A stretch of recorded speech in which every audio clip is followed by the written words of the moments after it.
last night to see if he was barefoot. Is that still the case? Is he barefoot? Because I know on Facebook somebody posted a picture of these could be his shoes, or is that so he is presumed to be barefoot at this point? What I can say is that his mom says all of his shoes are accounted for at the house. I'm not going to say that he's barefoot. All right. Allegedly! Hello everyone and welcome back to my channel. This is Lady Freedom here coming at you with another raw narrative. Here's a brief disclaimer for tonight's show. Let's watch. That's ignorant!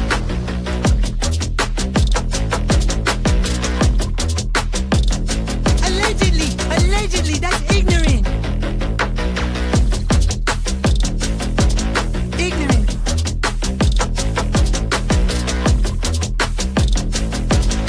Judgment, Arthur. Oi, you read my thoughts. You've got the shinning. You mean shining? Shh, you wanna get sued? Judgment, Arthur. You just use that shin of yours to call me and I'll come a-running. But don't be reading my mind between 4 and 5. That's Willie's time. Hey, yo, boss. I love it when he does that.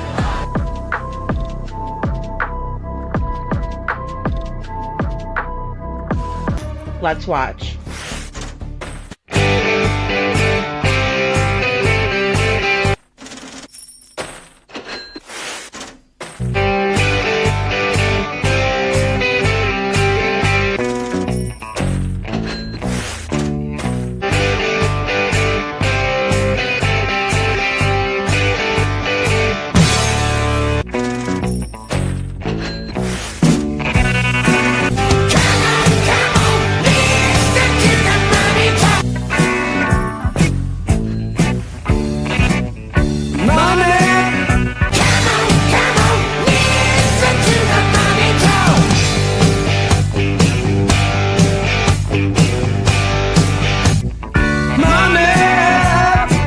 Don't get me back to good bullshit.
Hello everyone and welcome back to my channel. This is Lady Freedom here coming at you with another raw narrative.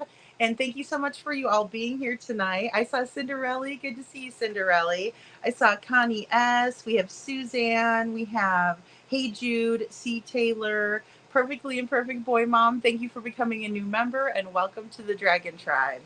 And we have Cece and Kelly Holcomb. It's so good to see all you guys tonight. I hope you're having a great Saturday night. We are having a Saturday Night Live. And tonight we're going to talk about Summer Wells, but I have a few other subjects in mind that I want to talk about too in the Sebastian Rogers case. So it's kind of going to be a little bit of both. But last night we went over, and I put all the links in the description, right? Because I had Chloe Jade came up on panel the last time, right? We did a live, our first live on Summer. I had Chloe Jade up, right? And then I also made a video. So you can see that in video format. And then you can also go watch the live, right? Because I piece it up and we kind of go over it. But we unpack a lot in the case. And there are so many of you out there that are so knowledgeable about Summer's case because, you know, on June 15th, 2025, she will be missing for 4 years. So there has been so much that has come out.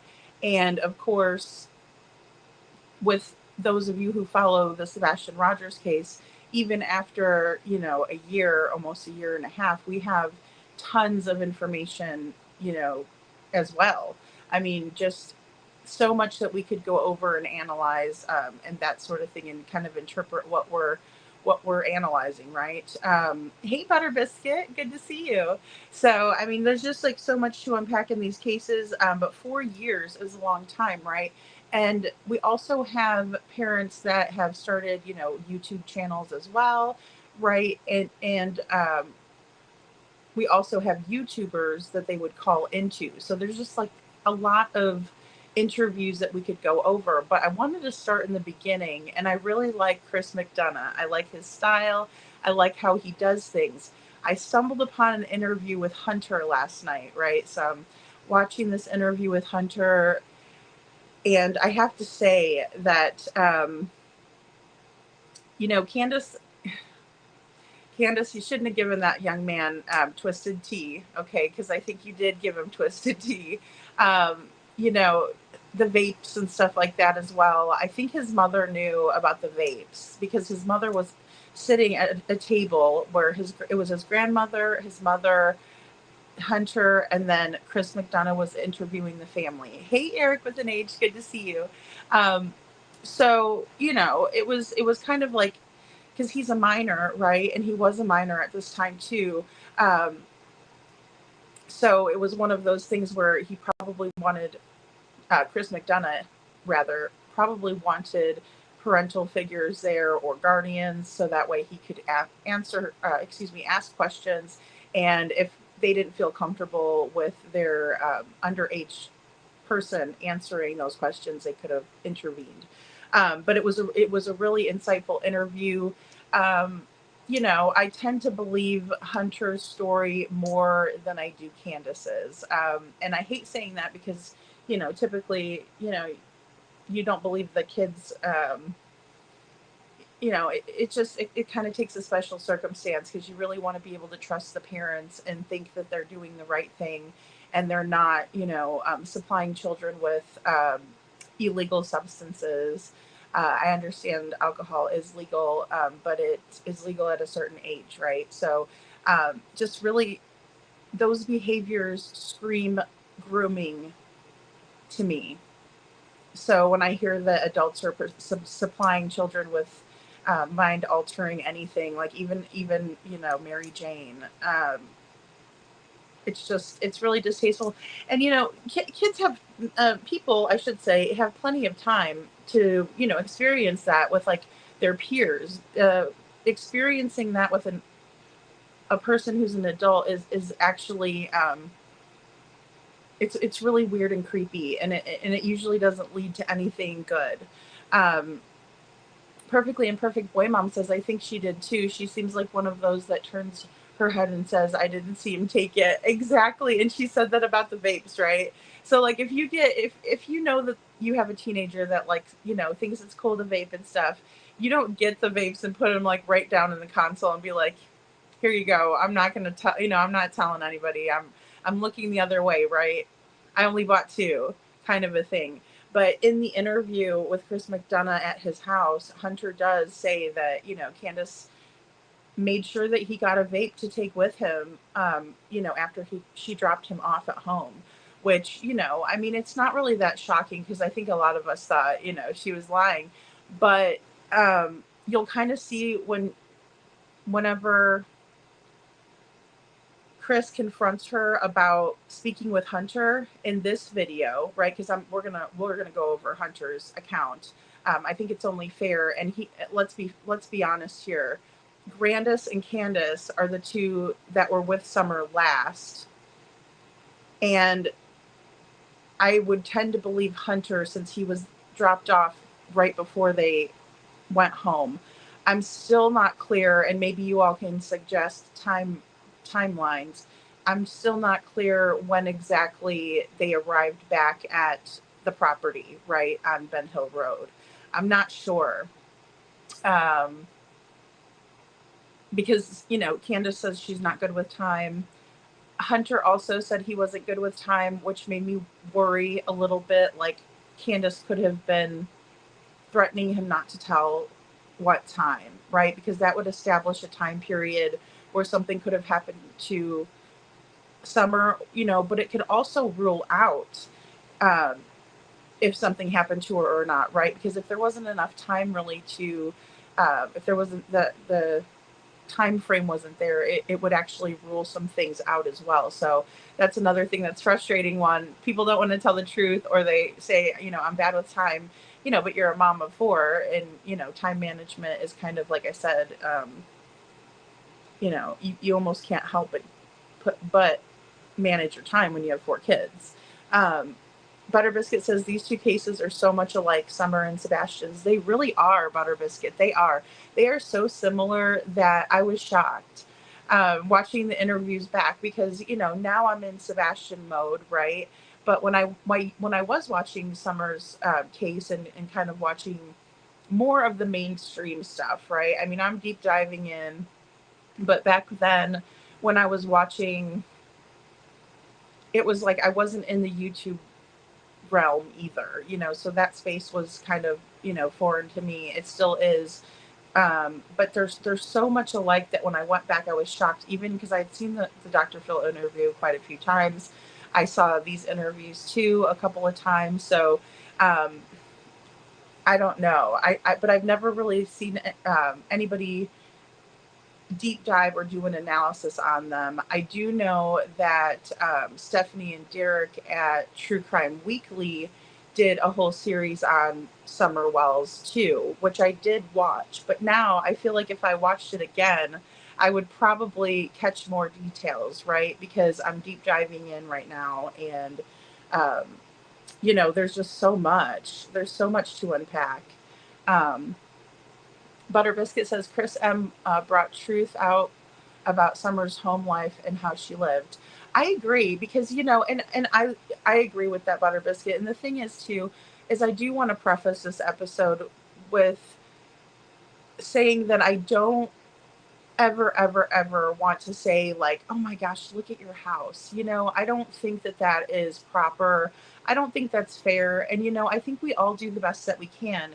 And it's not up to it's not up to me to tell somebody how to live, right? And it's not up to somebody else to tell me how to live, as long as everything's okay, right? But if it's unsafe, it's not okay. And there's a few things that I want to talk about, but I also don't want people to think that I'm like going and being mean about their home life, right? Because everybody, like I said, has a choice of how they live, and how they spend their hard-earned money, and how they decorate their house. I don't want it to become something where it's like very petty, and not fact-based, or not exploring things for a reason, not just to bash somebody, right? Or say, oh gosh, look at their house, because I think that's awful, and I never would want to do that. Um, Truth for Us says, but Candace wishes she never showed the inside of the house, especially Summer's room, the toy room. Yeah, Truth for Us, that is a great point. And, I was thinking that earlier today, because you all know from my first lives, and my first video that I put out about Summer, is that I think that Summer's case was studied by Chris Proudfoot.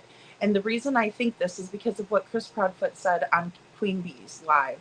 He brought up Summer Wells' case 2 times, and he also seems to have studied the Don and Candace playbook. So I do feel that way. And when I was watching this interview today, I could tell there was a few times where Candace seemed very annoyed, and it was almost like she was regretting inviting, Mr. McDonough in. Not anything that Mr. McDonough did, in my opinion, but more so, like you said, regretting showing the inside of the house and kind of the conditions because, and I was also thinking too, because I am a fan of the show Hoarders, right? And I do think that their home was hoarded out, but I also think that they were hoarding animals. And I don't know what the stipulations are or, the ordinance, city ordinances are in Tennessee in that particular area, right? Hawkins County. But I would think that there would be a maximum on animals. Now they do have, a property that the animals can run on and things like that. Um, but still, most of the time they don't allow for people to have 25 dogs or whatever. And I did think there was a lot of dogs running around, which they were really cute and they looked like they were well fed, like it didn't look like they were, because if we think of like hoarders episodes, most of the time there's animals that are unalived everywhere and and they find the carcasses and stuff like I don't think it was that level at all, and the animals didn't seem bad, but you didn't get a chance to get up close and see if they had like fleas and stuff like that, so again, just speculating, but I do want to preface it with that I don't think that was a dangerous situation for the animals, because they were like roaming around and they didn't look like they were starving or anything like that. So I do want to say that. Butter Biscuit says it was said they dropped Hunter off around 2 or 2:30. Okay, thank you. Thanks, Butter Biscuit. 2 to 2:30. And see, I was wondering why his mom wouldn't have known that. Allie, his mom. That was weird to me, that she didn't know that information. She seemed very absent. And then also, and this is not to bash her, but just like with the vaping thing, because most parents are really against vaping. I know I was when my daughter was vaping and stuff, and I would get really angry because I would be like, where are you getting this?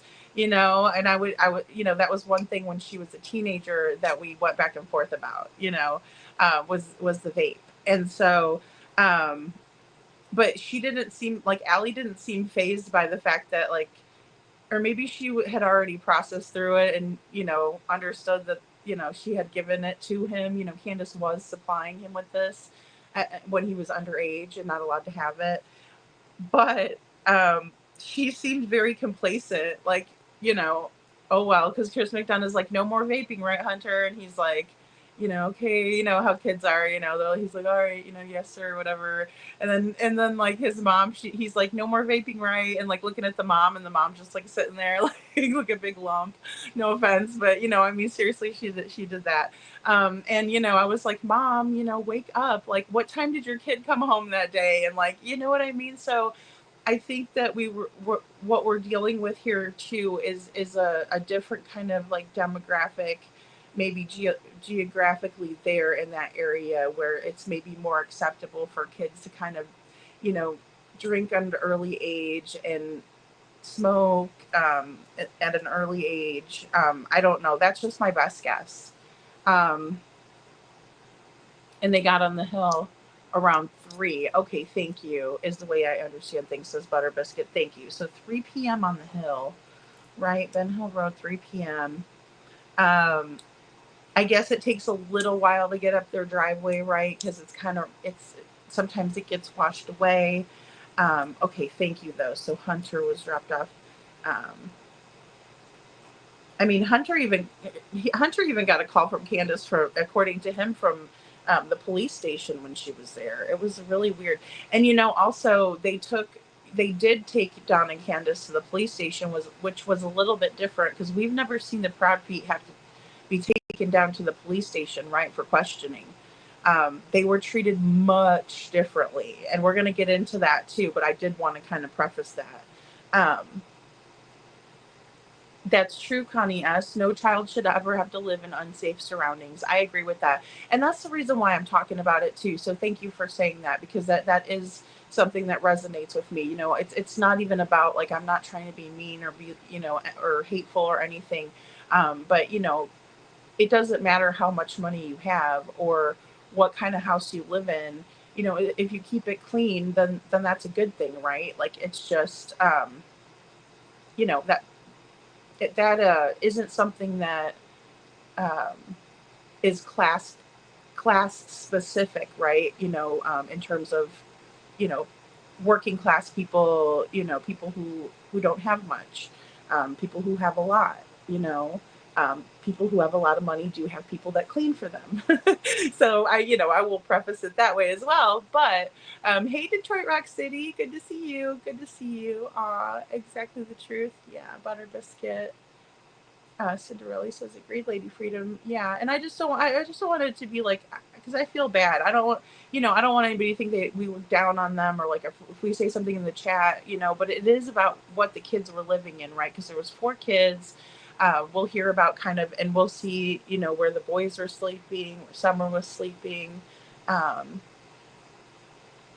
Oh, okay, perfectly. Thank you, perfectly imperfect boy. Mom says, well, they were in the county, so there aren't any ordinances. Okay, so yeah, so it depends on if you're within the county or the city limits, or if you're not. Excuse me, I just kicked my table. Um, C. Taylor says Chris with TIR allows grace for families who may be crime victims. He handles the CW interview slash home tour very objectively, in my opinion. Oh, absolutely, absolutely, he does. And what he says too at the end when he does his analysis is really powerful too. That's why I went ahead and kept it in there, because I think it shows a lot of compassion and care, and just that he wants to find these missing people. He's also a part of the Cold Case Foundation, so he works really diligently to bring awareness to cold cases. And then also, I'm sure he wants to find these people as well. So it's just, he's a really good guy. He's funny too. He knows how to talk to people. He's very good with people. Um, Truth for Us is a no working toilet pail used for the kids waste. Oh gosh. See, and that's the no working toilet, you know. And those are the conditions that we always see where something horrible happens, right? And the kids end up, no longer with us, just like the ones that were putting rubbing alcohol onto the baby's gums, and they were doing that when the baby would get fussy. They had a roach infested home. They had no water in their home. It's just absolutely heartbreaking. Hey, Fed Up Buttercup. Fed Up Buttercup says somebody said earlier that the boy that fed dogs, when his arms comes out of the dog food bag, roaches were all over his arms. Oh my goodness. And those are the things that we don't really see, especially during the day, right? Because they usually will come out at night. Thank you, Hey Jude. Thank you. They usually will come out at night. You know what I mean? And definitely go check out Chris's channel, because he has tons and tons of information on all different types of cases, right? I don't even remember off the top of my head, but when I was scrolling through his content, I'm like, wow, he's covered so many cases. Just does such a great job. And he, like I said, he knows how to be so incredibly respectful with people and so likable. Like, I'd probably tell him my whole life story if he asked me, because he's just that nice. And then he's also seems like he's extra interested in what you have to say, and so he's a phenomenal guy in my opinion.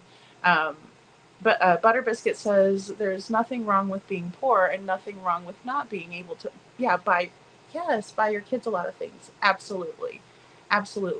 There's something wrong with not cleaning and supporting your addictions. Yes, absolutely. And making it a place where a lot of people are coming in and out. Also, I think that was another big concern that, when I said in the beginning of the video, and you'll see it here on this first one, pay attention to the dogs and how they're reacting to Chris. They did arrive together. So Chris didn't just come up by himself, right? But I thought it was really interesting that there were all of these dogs around, and, Candace was there by herself. Dogs are smart enough to know, that kind of thing. Candace is a woman, she's by herself. Here's this dude coming up, right? And but they were barking to alert, and and everything like that, but they weren't like, they never tried to like kind of bite him or anything like that, and it just seems like they're so used to having like whoever, whenever at the house, just based on how the dogs all acted in that situation. So, but I agree totally, Butter Biscuit, and that's why I wanted to make sure people understood that too, like where I'm coming from, that I don't want to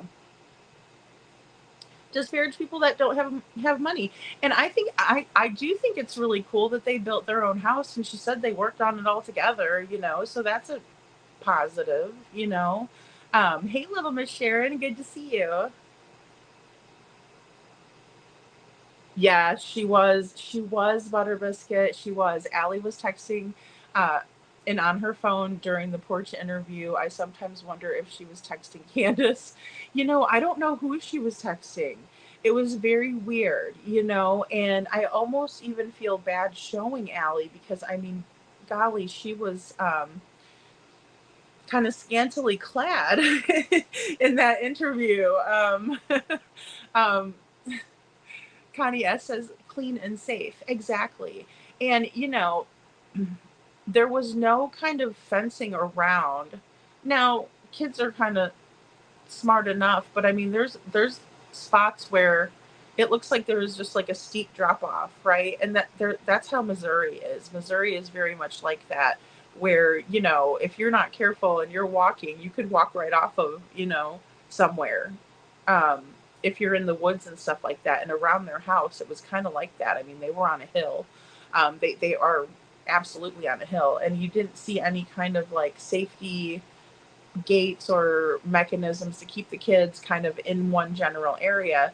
Now, everybody said, and Hunter also said, that Summer typically wouldn't have gone past her swing, and we'll see her swing in the video, right, and where it was situated in the yard. Um, and it was pretty much in the middle, so it's not. So I guess she knew not to go, around the perimeter where she could have, maybe dropped off the hill. Um, and then because there was a creek down, there was a creek that Candace said, it's very low. It's not a creek that you're really even going to be able to get wet, because it's not deep enough.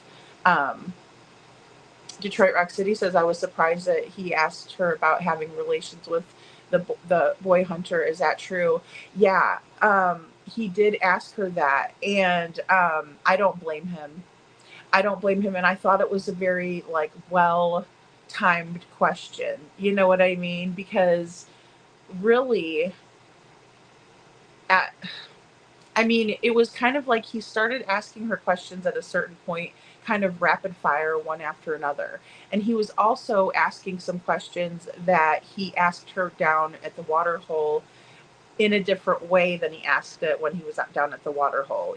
Like, for instance, there was one part where he asks about, what did you say it was, 2 to 10 minutes or 5 to 10 minutes? Did you say?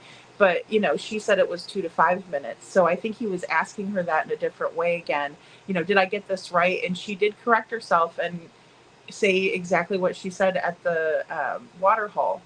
But he definitely mentioned,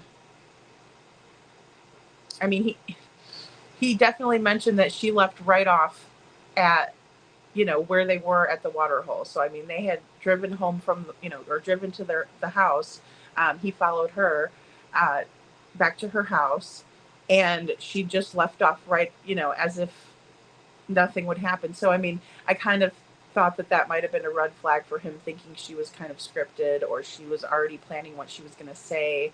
And I think that would be correct. But yeah, I do think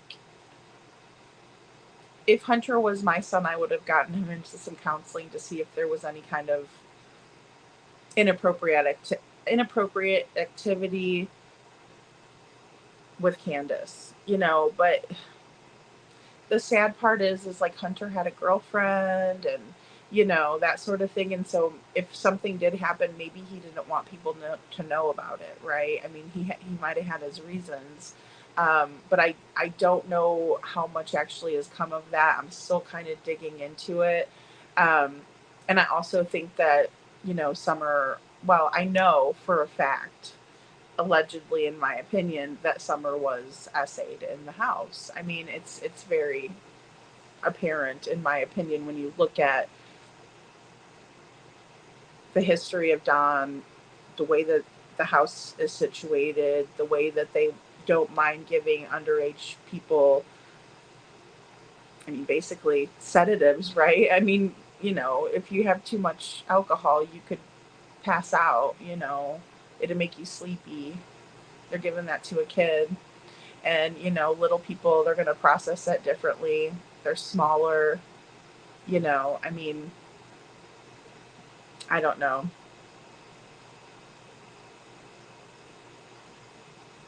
Okay, so country, thanks, perfectly imperfect boy mom. She says country is more relaxed than the city. Okay, yeah, that makes sense. Hey, just me. Oh, Butter Biscuit says some say Candace and Hunter did have a touchy-feely relationship. Wink. No proof of it, but okay. In my opinion, I wouldn't doubt it. Yeah, I was thinking that too, Butter Biscuit, because I didn't see anything that I don't ever recall seeing anything where that was verified. But I thought maybe, you know, um, and again, Allie came off to me that she just didn't really care. Hey, Holly S, good to see you. She didn't really care. Butter Biscuit says, I wouldn't doubt it. Fed, if home is infested with roaches and you keep bags of food, yeah, around, roaches will live in the food bag and drink water out of the dog's dishes. Absolutely. And then there was cats, there was cats as well, little kittens around. And maybe it was the same little kitty. I'll have to look back when we watch. Um, and Cinderella says, I grew up in a great home. My husband did not. He had his mother's love. We talk about this.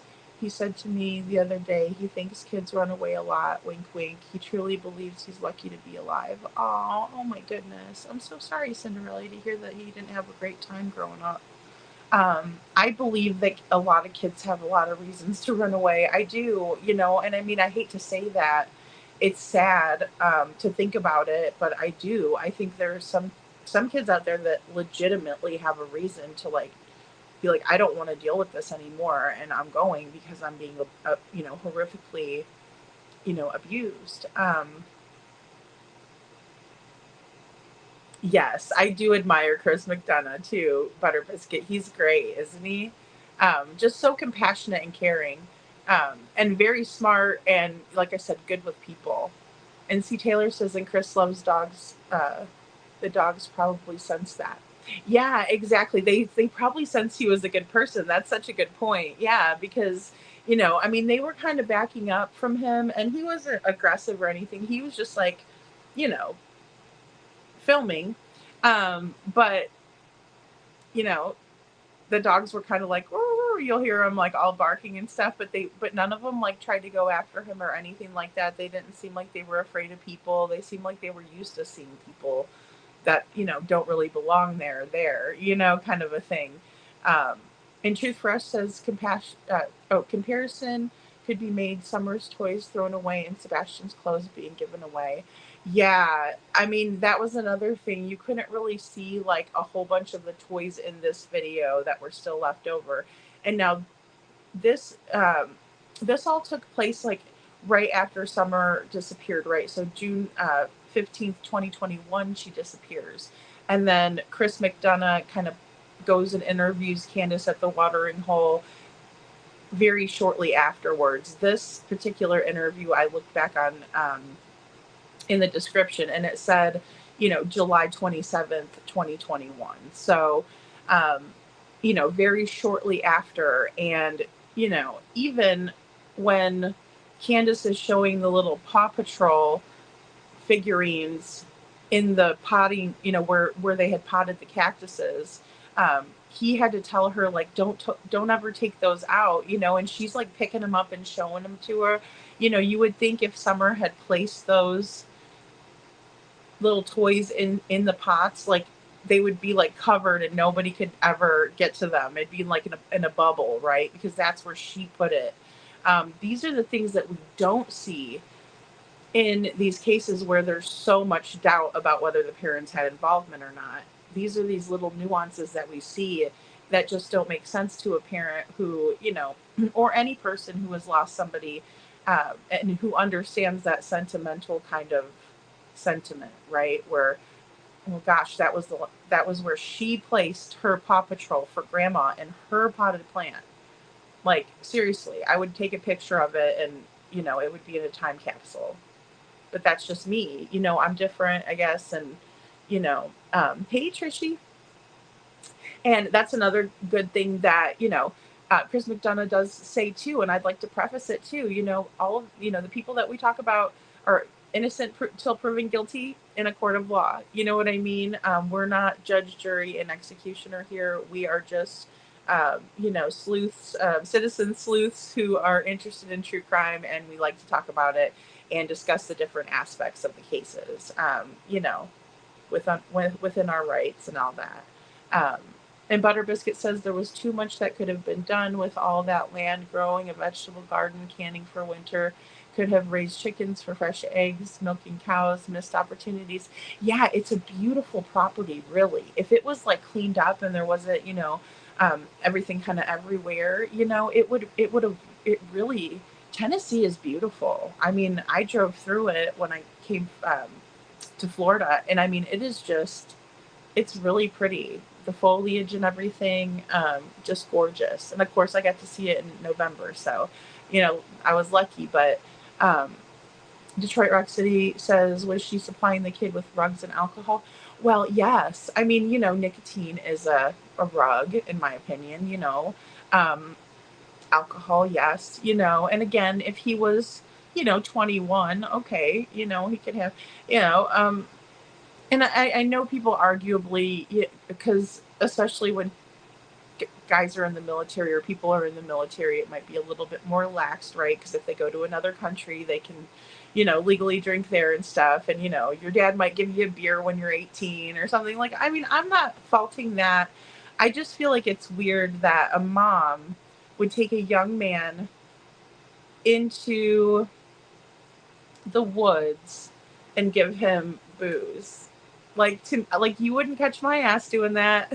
So, and then the way that she denies it, like, these are her faces when she's denying Hunter. These are all her faces that I have up on the screen, because I'm like, you're ridiculous, and you're lying on this kid, and you were giving him inappropriate substances that he wasn't old enough to have yet, and who knows if they didn't, smoke any Mary Jane or ganja or whatever, Trishy says, I only know the basics about this case, but that video you posted earlier really zones in on some amazing red flags. Thank you, Trishy. Thank you so much.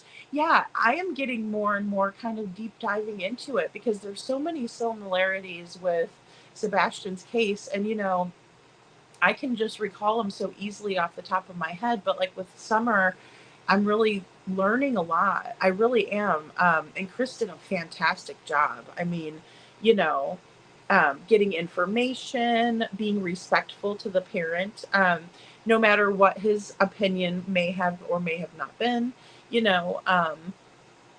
Oh, Butter Biscuit says, Detroit, the rumor is she was supplying him with both and maybe fooling around. Oh, yeah. Uh-huh. And yep, in a bad way. In a way that's not, you're not supposed to do that when, this kid clearly looks up to you, and his mom doesn't pay him any attention. He probably wanted to be around somebody who did. That was a mom figure. You don't take advantage of that. You definitely do not teach them bad habits or allow them to continue bad habits in front of you. It's a rumor, not a fact, though. Thanks, Butter Biscuit. And, these are the things that I think are important to examine, because it's, in my opinion, grooming behavior, right? Like, I'm the cool one. You can tell me anything. You're building a false sense of trust in order for this little kid, and then he trusts you. And, there was a lot, there's a lot of that, like, being inappropriate with children in this, in this story, in Summer Wells' story. Um, Truth for Us says Summer was handed a bad tasting sandwich before a supposed event. Oh no. Oh, Truth for Us. Oh my gosh. Poor baby. And see, and these are the dynamics that we see at play before something awful happens, and then we know who Summer Wells is, right? We never would have known her. She may have lived like that, and this is another thing that makes me wonder about her case is this barrel right here, for sale. You know,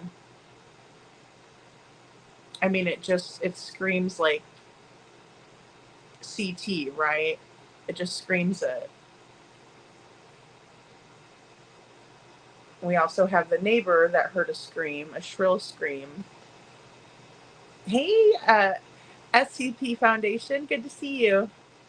Yes, sounds suspicious to me, says Connie S.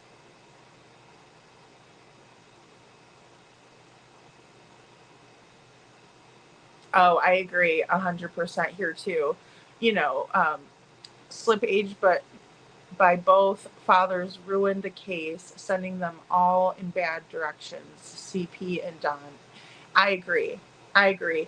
And I even, see that subtly with the moms, right? Because we have Candace who brings up, the chicks with, schmicks, and stuff like that in the interview, which was like, well, weird, not only just weird, but just not necessary, like too much information, but maybe it was just kind of a faux pas. But Katie does a lot of faux pas too, right? And it'll be like, oh man, um, there's been a few things that she has said that were off color, and you're like, what? And even the people that support her who had her on the panel were even like crickets, like, okay, and then moving right along, there's a lot of awkward moments with Katie as well, but Don and Chris are very explosive, right? Very explosive. C-Star, good to see you. C-Star says, I think Candace acts like she doesn't know what's going on. She's more clever than she lets on. I agree with that. I do. I agree. And, I was paying a lot of attention to kind of, well, I'm not an expert. I'm not a doctor, but I like to observe people's behaviors. And I was paying really close attention to see kind of if Candace came off to me like someone who, you know, um, wasn't mentally capable to understand. And I think that she's fully capable of understanding. I really do. And we'll kind of see some examples of this too, Cesar. So yeah, I agree. Um, you know, yeah, I call it grooming. Absolutely. Absolutely. Butter Biscuit says the trouble in Summer's case, too many people are blamed and it takes eyes off of Candace and Don. With Sebastian, at least there aren't fingers being pointed everywhere. Yeah, that's a really good point. That's a really good point because we don't have that, step parent or, um, blended family, aspect of the case when we're looking at Summer's case because it's just one family unit rather than a biological dad, biological mom, and a step parent. So yeah, that's very true. That barrel, Connie, it's like, I mean, it just it bugs me. And the fact that it's rolled over and you can see the same paint mark that is in the picture. It's unnerving, really. It is. Hey, Betty H. I wonder if the barrel was ever checked. Well, and I mean, I wonder if they were ever, asked or looked into Candace's phone because, according to Hunter, there were some text messages that he was able to retrieve. Kids, of course, they're like super tech savvy, right? That Candace tried to delete, but he went into her deleted folder, the trash folder. You're supposed to delete it twice, right? And she didn't. She failed to do that, and he was able to see that she was texting back and forth. And I don't want to give too much away because I do want to, go over that interview, but it's just, another, kind of, Hunter seems to be wanting to catch Candace up as well. And there's got to be a reason why he feels that way, right? And he said that he thought of Summer as like a little sister, and so I do feel for Hunter's situation, because I think that, again, he was in the situation where his mom wasn't really paying too much attention to him, and, kind of was like, yeah, do your own thing, bud. And then, he's doing his own thing, but the people that are hanging out with him are not good people.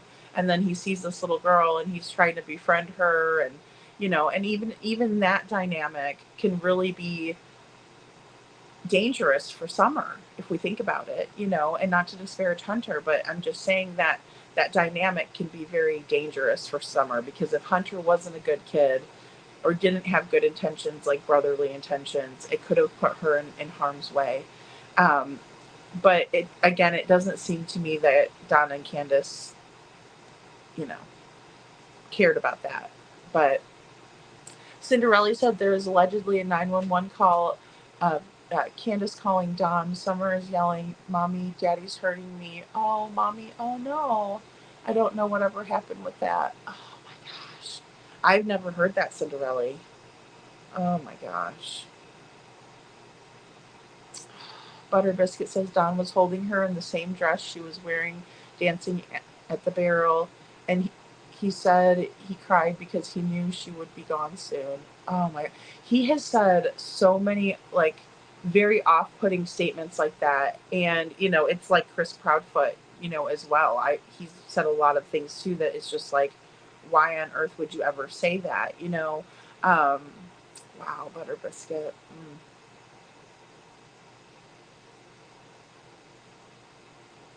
Oh, C. Taylor says, somehow I don't know info about the barrel. It was just a barrel that said for sale, on it. But Summer was in a video and she was dancing in front of that barrel. And she's dancing around in front of it, and people had noticed that it says for sale on it, as in maybe they were promoting Summer being sold to somebody. You heard that 911 call, Kelly? Wow.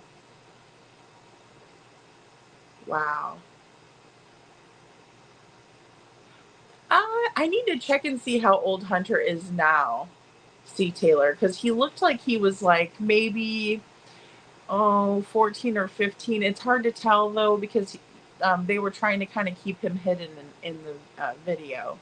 But let's watch this first clip, guys. Let's watch this first clip.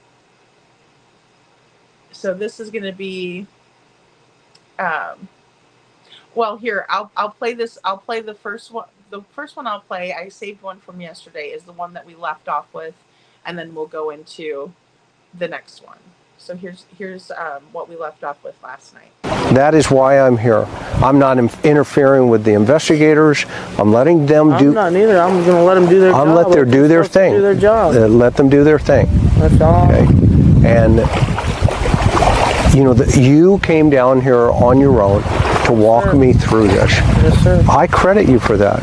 I respect you for that. Okay? And somebody's going to find something wrong with it, though. Of course they will. I'm giving you a heads up.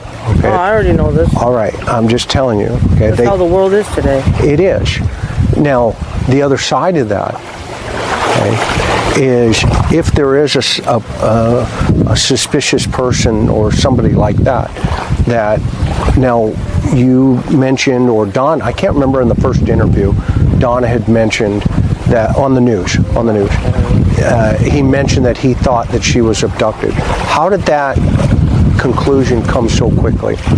Help me understand that. Because she never wanders. Okay. She always stays right there by the house, right there by the swing. Okay. She'll go to grandma's, but she'll be right back to the house. Okay. She'll never leave the house. She'll never go out of my sight. Okay. So what did you tell Dawn at work when you called I him? just said she was missing. I can't find her. That's all I said. Do you remember where he was that day? What job site he was on? I believe he was in Jonesboro at the Meadows, I believe. Okay, and he's hanging drywall? No, he's finishing drywall. Okay, so he's a finisher. Yeah. Okay, a taper. Yep. Got it. And do you help him? Well, I tried to help him yesterday, but I just... Yesterday when I called you, is that where you were working? You told me you were working, and you said you were going to go to church. Yep. And you went to church. Yep, Okay. I sure did. So you did all the things you told me you were going to do. Sure. And I got it. Okay, so that all lined up. Okay. And now, when you called him, what was his reaction? He's like, what, are you playing with me? I was like, no, I'm not playing. He's like, call 911, and that's what I did. Okay. That was all that was said. Okay. Okay. What was Grandma doing? Grandma was out hollering for as much as she could. She couldn't. She can't really get down my driveway's horrible. Right. Horrible. Right. I don't know if you ever been out there, but I went to your end. I didn't go up. right, it's horrible out there. The driveway's nasty. Every time it rains, all the gravel goes into the creek. Okay. Is Don home now? No, he's actually at work. Okay. Do you think you could show me where she was, where you were, and so we At could? my house? Yeah. Yeah, no problem. Is that cool? That's fine. Okay. Well, let's head up there.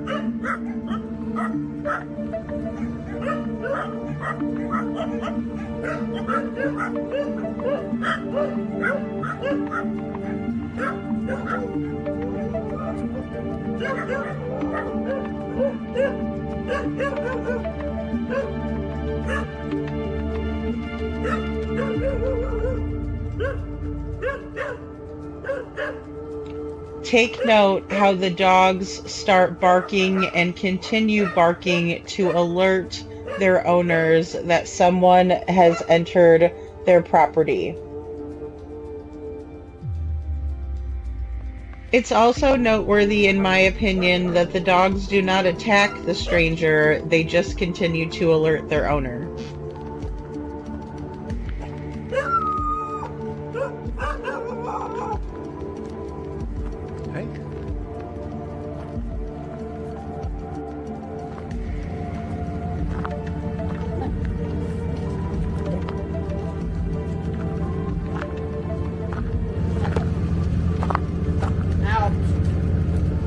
You know, I have much more respect for what you're telling me by standing here. Yeah. And I've got my little camera here, so.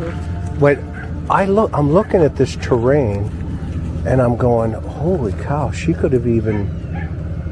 There's a million possibilities here. Yeah, there's down there, and there's the road down there. Yeah, that's the road. And that's my mom's house.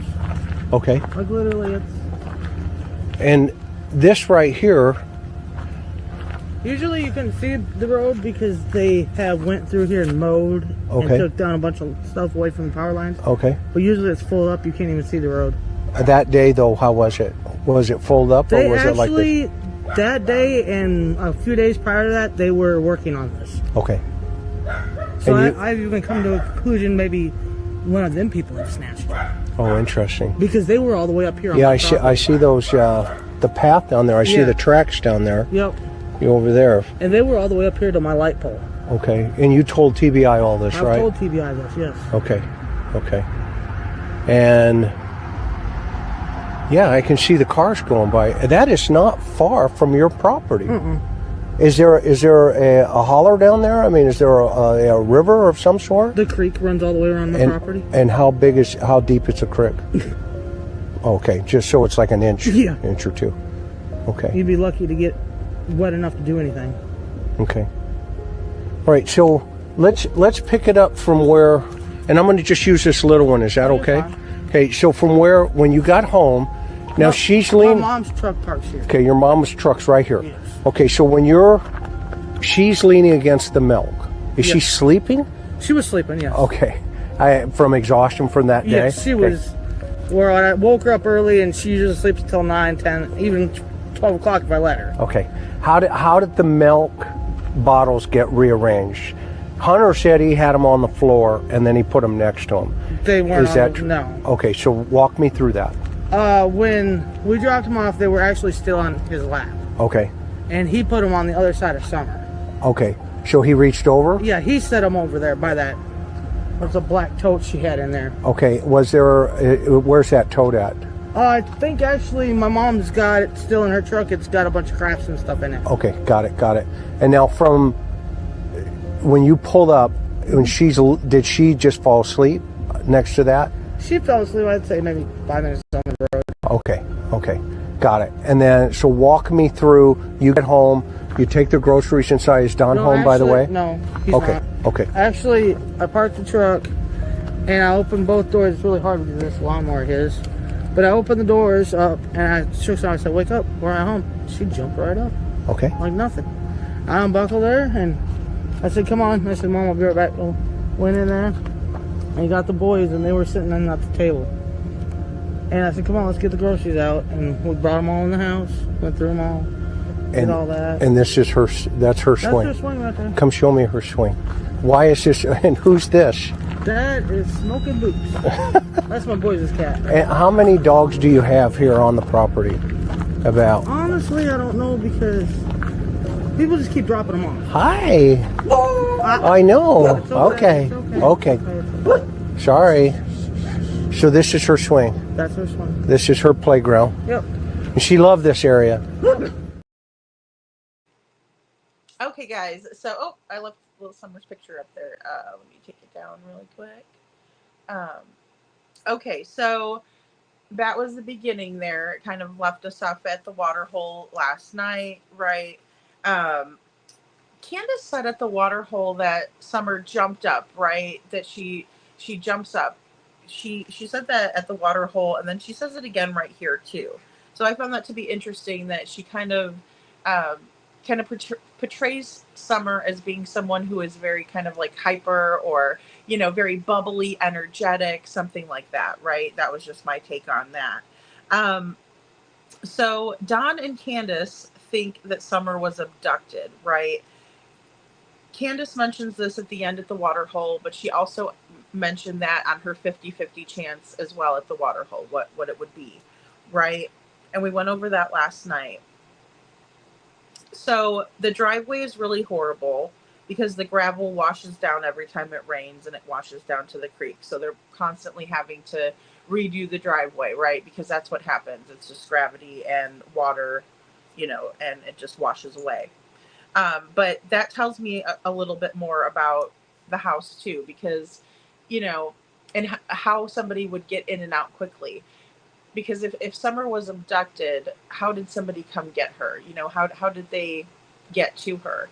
And we're going to see later an account from the neighbors, and they said that there was a mysterious car. But I still find it odd that it's very difficult to get in and out of the driveway, without being noticed. We'll also see kind of the layout of the house, and they'll walk around the house as well later on in the clips, and we'll kind of see that it wouldn't have been very easy to go undetected, although Candace does offer up several places people could have been hiding, which it is obviously a rural plot of land on a hill, but that's again the problem with the logic, is that it's on the hill, right? And it's not very easily accessible. And then also, if your mom is there and she's in her camper, where her camper was situated, she can see the front door, even around the house, you could see straight away to the swing. It was, hey, Shadow. It was very obvious logically that someone couldn't be undetected with the dogs barking and everything during the day, right? Because we're expected to believe that Summer, she was reported missing around 6:30 at night, right? 6:30 p.m. And we're expected to believe that in broad daylight somebody just came and snatched her up. And Candace even says this too. She tells Chris McDonough, she says people that were working all the way clear up to her light post, and that, you know, Summer could have been taken by one of those people. And she offers that up to Chris, like, without Chris even asking about it. He was commenting on the steepness of the hill, the creek bed down under, how full the creek gets, different questions like that. And she just says, you know, hey, there was some guys working down there, by the way, and, you know, I think they could have taken her. Really, really odd. Really, really odd. And I think that's what he means by that. You know, we'll see later on, he analyzes it, but later on he says, you know, she left right back off on our conversation that we were having at the water hole, right? So Chris asks Candace, he says, you know, did you call the TBI and let them know about these people, right? I mean, right off the bat, he asks her that. And she says, yes, right off the bat. Like, you know, lickety split, she says, yep, I told the TBI. And you would think that, you know, she would have said that she followed up with them, or, you know, they haven't contacted me back yet, but I hope they do, because I really think that this could be something. She didn't do anything like that. No. She just said yes and left it at that. You know, and I would think, again, if it was a real theory that she had really been worried about or concerned with, she would have definitely been on the TBI's ass, like, you know, nobody's business. Hey, Baba Rose, good to see you, Juicy Jules. Hoarders, yeah. Hoarders, Juicy Jules. I know. It reminded me of that, especially once we go inside the house, right? Because the outside was pretty cluttered, and then, like, there was a lot of animals, and then and the inside, it just reminded me of something, you know, like that, which it does look like she tried to tidy up, I think, too. The living room is more of an open concept, if you will, not as hoarded. But nevertheless, I just think that if she really did think that one of those people that was working down there that day came up and took Summer really quick, then she would have followed up with the TBI if she had in fact reported it, like she tells Chris she did.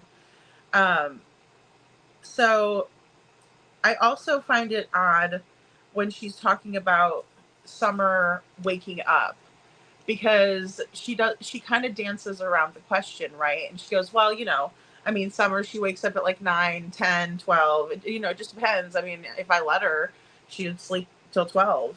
And again, it was like too much information. We're wondering that day on June 15th, 2021, what time did you all get up? Did you get up at 8 o'clock? Did you get up, you know, did you let her sleep until 9 that day, but she didn't want her sleeping all the way till noon? I mean, you know, it's again, dancing around the question. And she never really answers Chris's questions directly. And we see this with Katie Proudfoot, you know. She looked like a child also when she was going through that 9, 10, you know, 12 o'clock, that Summer would sleep till if she let her. She looks like a child that's telling a fib, in my opinion. Just the way, like, her body mannerisms are, her facial features. It just seems like she's convincing her mom that she didn't steal a cookie before dinner. Just my opinion.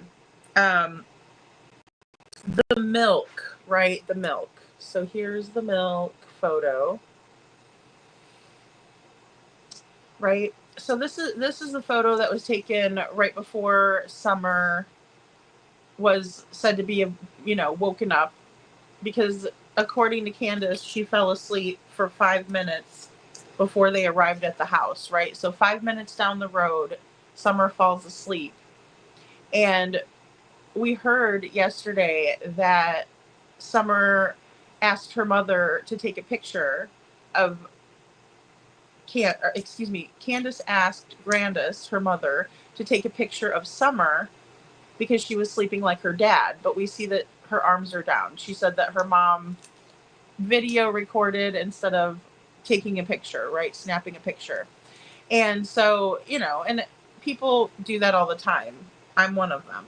But, you know, I hit the wrong button, or I think I'm recording and I'm not. So I do that. But that's not what I'm really concerned about. What I'm concerned about is that she says that all of that happened, and then Summer, you know, ended up in this kind of position right here on the milk, that they had bought from the priceless grocery store right before they came home.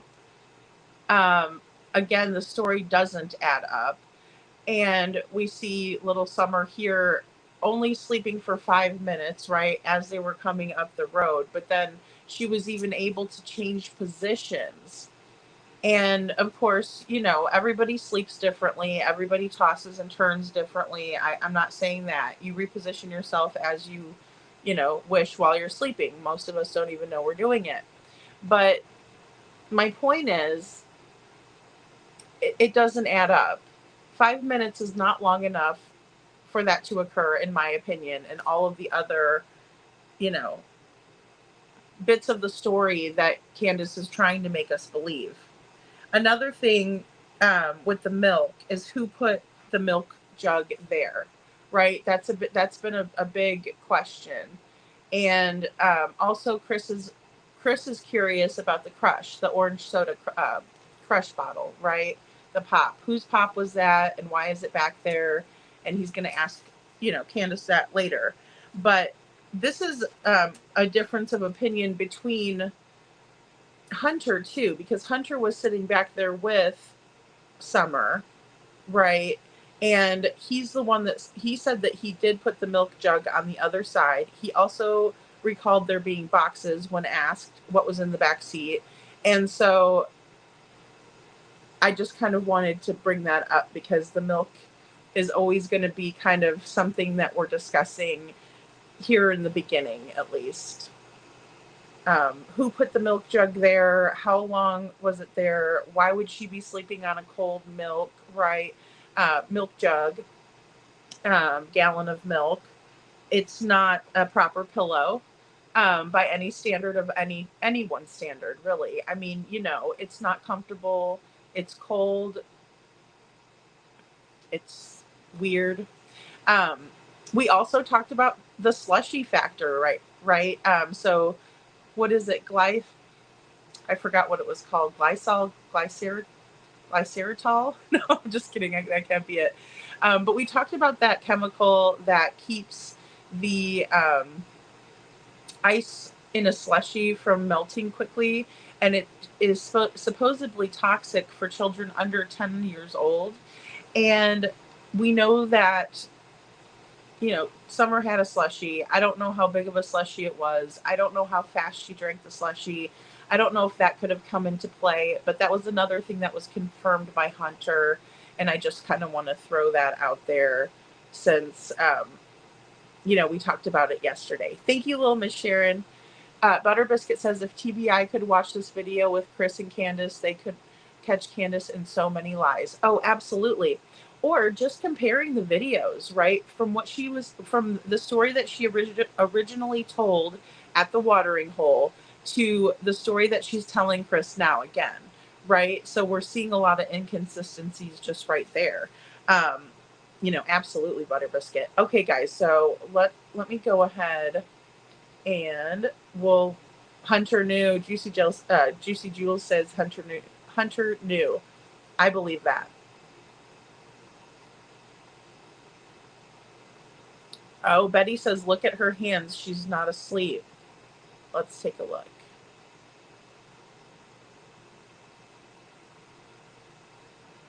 I wonder if she asked her to, you know, close her eyes. That could have been something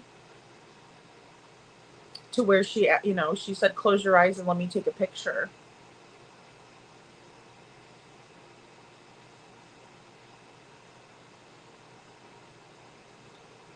Detroit says, listen to when Candace says summer was always cold. When it's 100 degrees out, she makes her roll up the window. She would be sleeping on a cold milk, in my opinion. Exactly, Detroit. And it's just like not comfortable. Like there's no way to kind of like, you know, smush it around like your pillow and make it comfortable for yourself. Yeah, I agree completely. Yeah, and then also, she said it was really, really hot that day. I don't know if they were running the air conditioner. I'm not sure.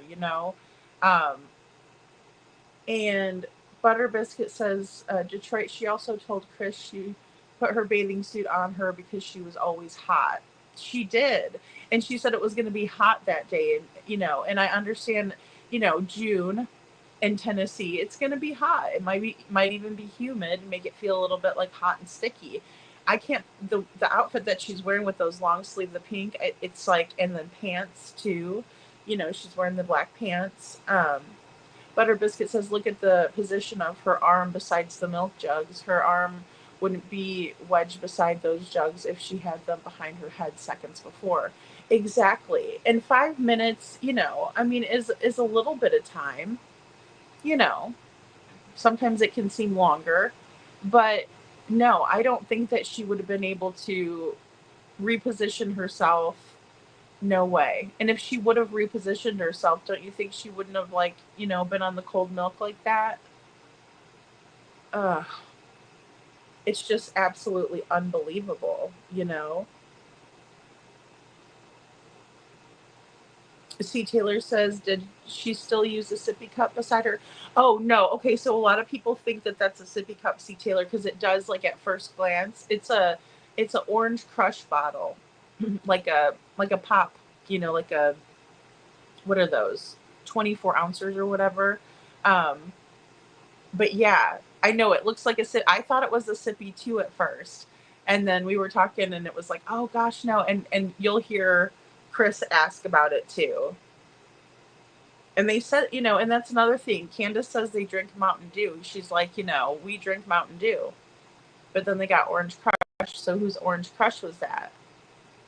As if somebody else might have been with them that day, because she gets very weirded out when asked about the Orange Crush.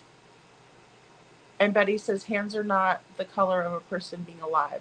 Well, I know. And people were saying that too about her little face looking quite pale and her lips looking like a purplish color or a bluish color. Now, that was another discrepancy. Yesterday, we heard Candace tell Chris that Summer had a purple slushie. But then when I watched the interview with Hunter, he recalls her having a blue slushie. So I was thinking that maybe the color on her lips could have been because, you know, she had the slushie. So maybe a purplish, color. You know how our tongue will turn purple or blue or whatever we're drinking, more red if we're drinking red. Um, Suzanne says Hunter's mother, Allie, said that Summer was asleep when they dropped Hunter off. She did say that. Yeah, yes, she did, Suzanne. And, then, and also we have a different story or conflicting story from Candace. She said Summer was still awake and that Summer didn't fall asleep until they got to town. And Summer, then she says, 5 minutes down the road. That's Grandis's orange drink beside her, little Miss Sharon. Yeah, and she said that her and Grandis drink Mountain Dew. It's just so weird, It's so weird. Suzanne says, look under that seatbelt. It looks possibly blood also.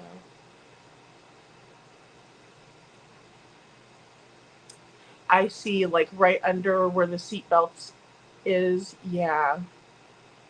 Well, and Hunter also said that there was a time that, Summer went under the water and, he didn't know how long she had been under there, but he kind of helped her get up out of the water. And Hunter was concerned that maybe, she had water in her lungs from that, and then something had happened on the way home, or later on when they were at home after they did the running around or whatever they did. So he was concerned with that, but they weren't. And Candace said she didn't go under the water. She said that to Chris yesterday on the, the water hole interview that we watched. So yeah, it's just it's so bizarre. And Butter Biscuit says, I wonder if the vape shop sold edibles and maybe the candy on the seat was edibles. They look like real food and maybe Summer ate some. Oh, that's possible, Butter Biscuit. Yeah. Yeah, definitely. And when she's asked about that, she gets very out of sorts. You know? Little Miss Sharon says also, Candace said Allie didn't walk up to the car. Exactly. Exactly. All differing. All differing. I've always thought dry drowning, Susan says. Yeah, and I wonder that too now because of the denial from Candace and and then also the account of what Hunter says, you know.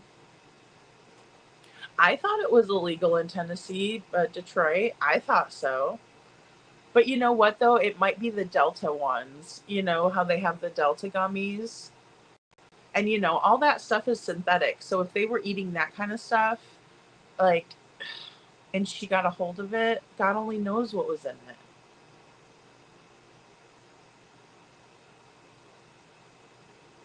Butter Biscuit says later Allie changed her story and said she lied. She never walked to the car to see Summer. Oh, she did. I'm not a big fan of Allie myself. I have to go with Candace on this one. Especially because I know other parents. I know how I feel about it. And I think, like, if you care about your kids, you don't want them vaping. It's just, it's not good for them. You don't want them, they say, like, popcorn lung. I don't even know what that is, but it sounds scary as hell. And I know that it's stuff that they try and it probably tastes good. Some of them taste like different flavors and stuff like that. So, it's not like cigarettes where cigarettes really stink and, they're horrible. I don't know how we ever got hooked on them. But these are a little different because they do taste, like fruity and stuff like that.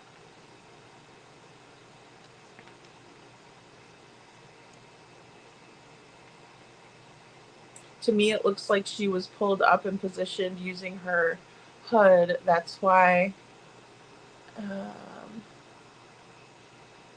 Misplaced. That's why it's laying to the side. Oh, okay. Yeah, I see what you're saying, Butter Biscuit. Yeah. Looks like she was pulled because that little hood does look like it's over to the side all the way over. And that little piece on her hoodie is kind of strange to me. I've never really saw anything like that. At first I thought that was kind of like a corrective, thing, but I don't know. Yeah, but I can see what you're saying. It's pulled all the way over like she was positioned that way. Oh, hey, Jana, good to see you. Thank you for being here. Hey, girl. Okay, guys, let's watch this next clip, and this is going to be Summer's house, right? They're going to kind of go in for a tour of her house, and we are on. Okay. That's when I walked back over to my mom's. Okay.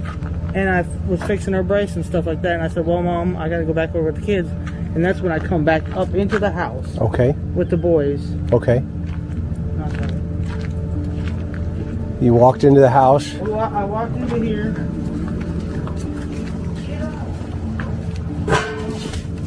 Get up. Walked in here and them three were sitting right here in a row with their eyes glued to the TV, like always. And I said, "Boys, where's your sister at?" Well, she just went downstairs, Mom, to play. So I went over here like this. So this is where the stairs are. Okay. It's actually down under there. Oh, down into her bedroom. Our bedroom, and then hers is on the other side. Oh, okay, in the basement. Yeah, in the basement. Well, this makes sense now, see? And then I yelled and I said, Summer. And she didn't. I listened for a minute. I didn't hear nothing. So I went like this, because this is how I would get down here. Yep. I don't know if you want to come down here or not. Do I got to be tiny to get in there? No, you should. Can we come in from the other side? Well, we can, but it'd make more sense if you went this way. Okay, I'll follow you. Oh, man.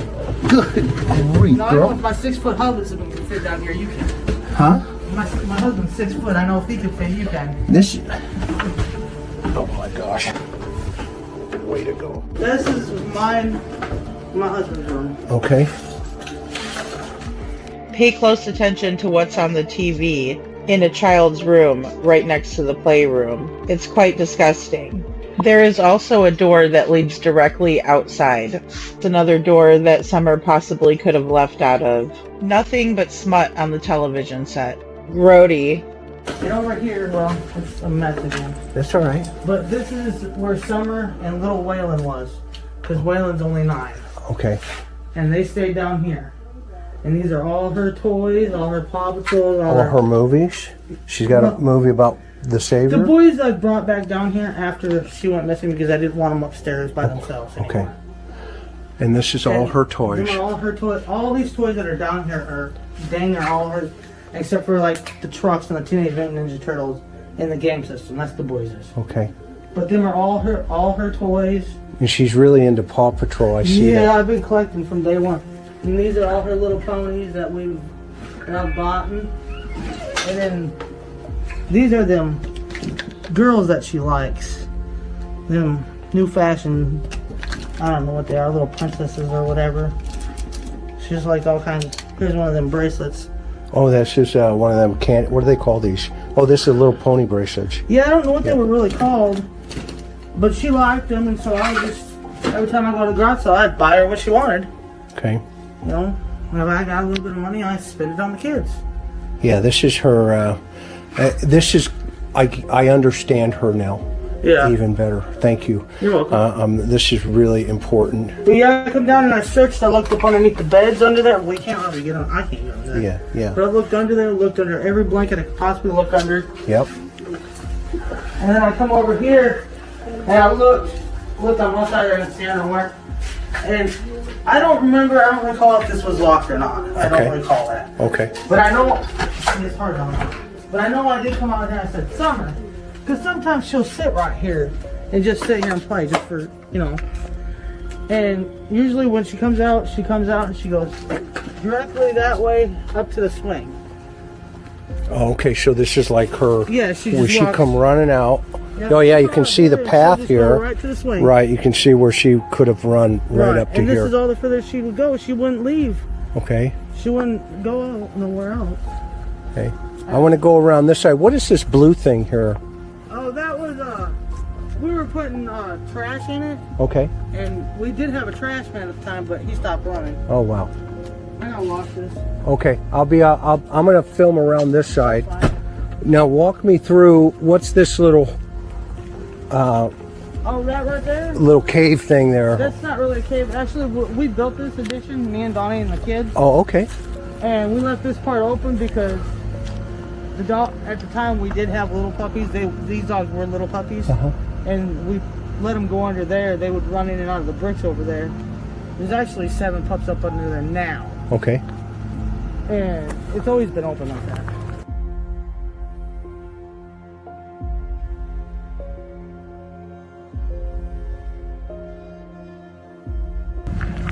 Well, you can see after you've been here, you can see how mellow the dogs are. Yeah.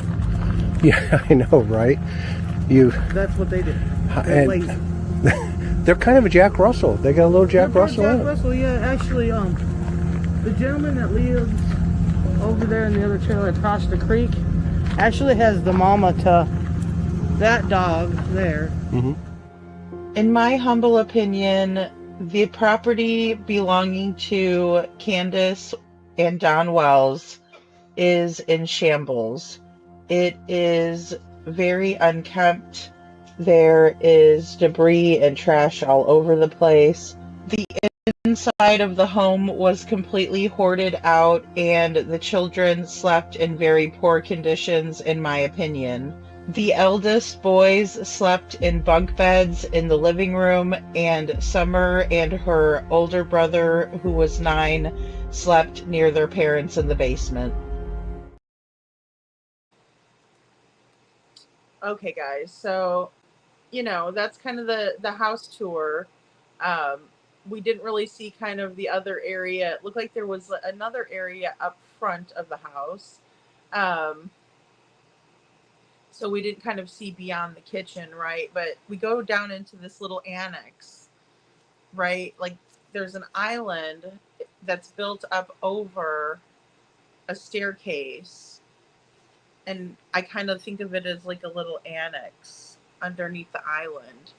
Um, it's very concerning to me, and it screams grooming because it looks very childlike, as if you're kind of like in a like a tree house, right? So it might be kind of fun to get in those little spaces and things like that.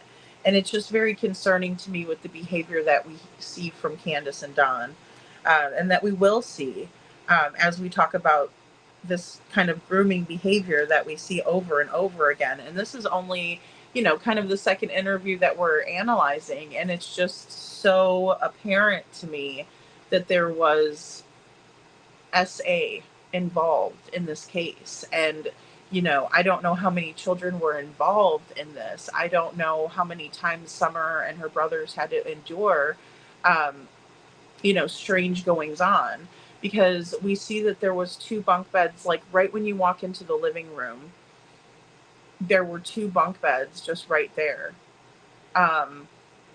Really creepy in my opinion, right? And then you go into the kitchen and it's like a kitchen / dining room area, and she's just like, yeah, the boys were over there. Like, where were they sitting though? Because the table's hoarded out. You have, just a mountain of stuff, piled everywhere. She also said that Summer went inside and sat down and was playing with her toys, but I don't know where she could have been playing with her toys at, because like there's no room really in the floor to play with the toys in the kitchen. I think that Candace is trying to maintain that Summer was in the kitchen with the boys because the boys were supposed to be watching her. That is another common theme that we're going to hear, is that the boys were supposed to be watching her. And in my opinion, as a mother, if my boys were supposed to be watching my daughter when she disappeared, I would not continue to blame them for that. I don't feel like that's fair for them. So if they were in fact watching Summer and something bad happened to her, I hope that they don't feel responsible, because they've been blamed several times by Grandis and Candace, and even Don. The boys were supposed to be watching. I've told them, he got a little hostile, in my opinion, a little Chris Proudfoot-esque, in my opinion, talking like, they know to watch her when we tell him to watch her, and stuff. When we say to watch her, they know to watch her, and I really hope they don't feel bad, like they could have done more or anything, because honestly, again, I think that's all like a ruse. So smut all over the TV, right? Like, I don't even know. We'll just call it smut TV. Down there in the room. So you have like a big room, right? When you come down off of the stairs from the little annex, right? And you go down into there. There's like a big room, right? And that's Don and Candace's room. And then there's another room that was the playroom, and it's got 2 bunk beds when you first walk in, visible from the room, right? And then there's like a big area where they could play in a TV. But it was like a complete, it's like a bomb went off in there, and of course kids, we understand, but even like the walls and everything were very, like nothing was finished. It really didn't look like a kid's room, in my opinion. It definitely didn't look like a playroom. And again, I'm not disparaging someone if they don't have the money to like, have everything from, Pier 1 imports and the children's place and, all of this lavish furniture and, everything, cutesy little dollhouse and whatever. But it just seemed very like clinical and unfinished, right? To where it's hard to believe that children could have felt, playful in that area, because usually you see a kid's playroom, it's at least got like bright colors, right? There's a lot of ways you could jazz things up for them, and I just didn't feel that, especially when the first thing you see is smut TV and then a big room with a bed, and like it's weird. There's also a door that goes out, right? And Candace doesn't know if the door was locked or not. She says herself, which I do what I should say because I can't say I like, commend her for it, but at least she tells the truth sometimes, where she's like, I don't know if the door was locked or not. So that was truthful of her, at least to say that, because she unlocks the door, and then before Chris even asks her, she's like, I don't know if the door was locked or not. But later on, we will find out that the door was accessible even for a little 5-year-old to get out, right? If she wanted to. Kids are super smart. They're so great with like technology and stuff. There's no doubt about that she could flip a lock open and open a door. We even have to put those little those doors, yeah, over the knob. Gosh, what do they call those? But you have to like squeeze it and then it turns it. The child proofing mechanisms, because children can reach up and get out. But that was like right near the playroom, as in they could go in and out or whatever, but no supervision, because you got the other side of the house, and when you come out, there's a little trail that goes around the house, and there's summer swing and everything, and you can kind of, you're going back around to the other side of the house. Let's see. Oh, and then they also reiterate that Summer knows not to go past the swing, or that she doesn't typically go past the swing. So there's that, and that's something that Hunter also recollects, that Summer, usually won't. She's not the type of, well, what he said was, she's not the type of girl to, go past the swing, or go wandering off, go running away, or it's not like they found her out in the woods a couple of times, playing out there or anything like that. Like, she stays in her area, her general area.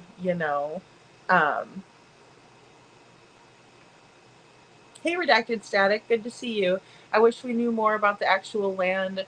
It has been said that Don's mother was a peeper. Yeah, that's kind of what I've heard a little bit. Someone mentioned it last night in the chat, too. Oh, little Miss Sharon, the boys got in trouble all the time for not watching Summer. That's terrible. Oh, well, it's up to the parents to watch. Vonna says my mom used to shave my head when she got mad at me. Oh, she was very abusive, severe narcissist. Oh, Vonna, I'm so sorry. That was one thing that really concerned me about Summer's case, was her hair, how they were shaving her head or keeping it extremely short. I like this picture of her with it long. She looks just so, adorable. Little cute little pixie cut, yeah, that's what I was thinking, Jana, was lice. And then but I think it was a punishment. It had to have been, because, even, well, we see her here. I'll show you guys a couple examples just right off the bat. And then this is the last picture they had of her. Extremely short, you almost might mistake her for a little boy. And I mean, golly, if you look at her, I mean that no disrespect. She's just so adorable. But then, here she is again on a separate occasion with the very, very short hair, near a barrel that says, for sale. And then we also see her in this photo where she's got, kind of, it looks like it's growing back, at a certain stage. And we had our friend Chloe Jade up here on panel, and she was, kind of telling us that she's a hairdresser, and she said she can tell the different stages and things like that, because, she's just used to working with, hair all the time and the different stages. And she even said, there were so many times where they had to have shaved her head, because there were so many different instances. And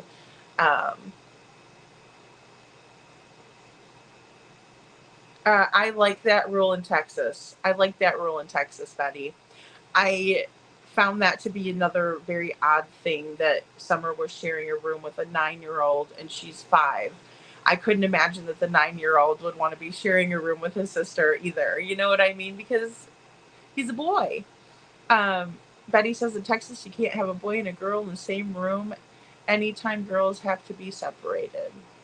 It's just to keep everybody safe, you know? Jana says, Vaughn, I feel that on a personal level, it taught me how not to be with my own daughters. Exactly, exactly. Because it's never like that. What does that teach? Again, like humiliation, you know, like it's not to teach a lesson. It doesn't teach a lesson. Jana. Ugh. Butter Biscuit says a room with no light and no good overhead lighting. Yeah, it looked like, okay, so like Connie S says, a dungeon, right? You kind of get that feeling where it's like dark in there and dingy. The walls, you know, I don't even know if you could paint, you know, in there. I'm not sure kind of how they structured all of that. But, you know, if Don and Candace hang drywall or they know drywallers and they also know how to mud and tape drywall, I don't know why they couldn't just quick get some of that and, you know, spruce it up a little bit for the kids, especially if they're having to be down there. You know, and it just looks dangerous. I think that's the biggest part with a hoarding situation is not really telling somebody how to live necessarily, but it does get very dangerous. It puts a lot of stress on the home. You know, I've seen people who have had, you know, so much in the upstairs of their house that it's like coming down on them because there's so much stuff. Um, you know, Oh, that's good. Jana says, Betty, Louisiana is like that too after a certain age, 5 or 6, I believe. See, yeah, because I mean, when they're babies and stuff, they don't do stuff. But I mean, you know, you just never know. Um, she was 5 and the boy was 9. That's not right at all, Betty. I agree. I agree.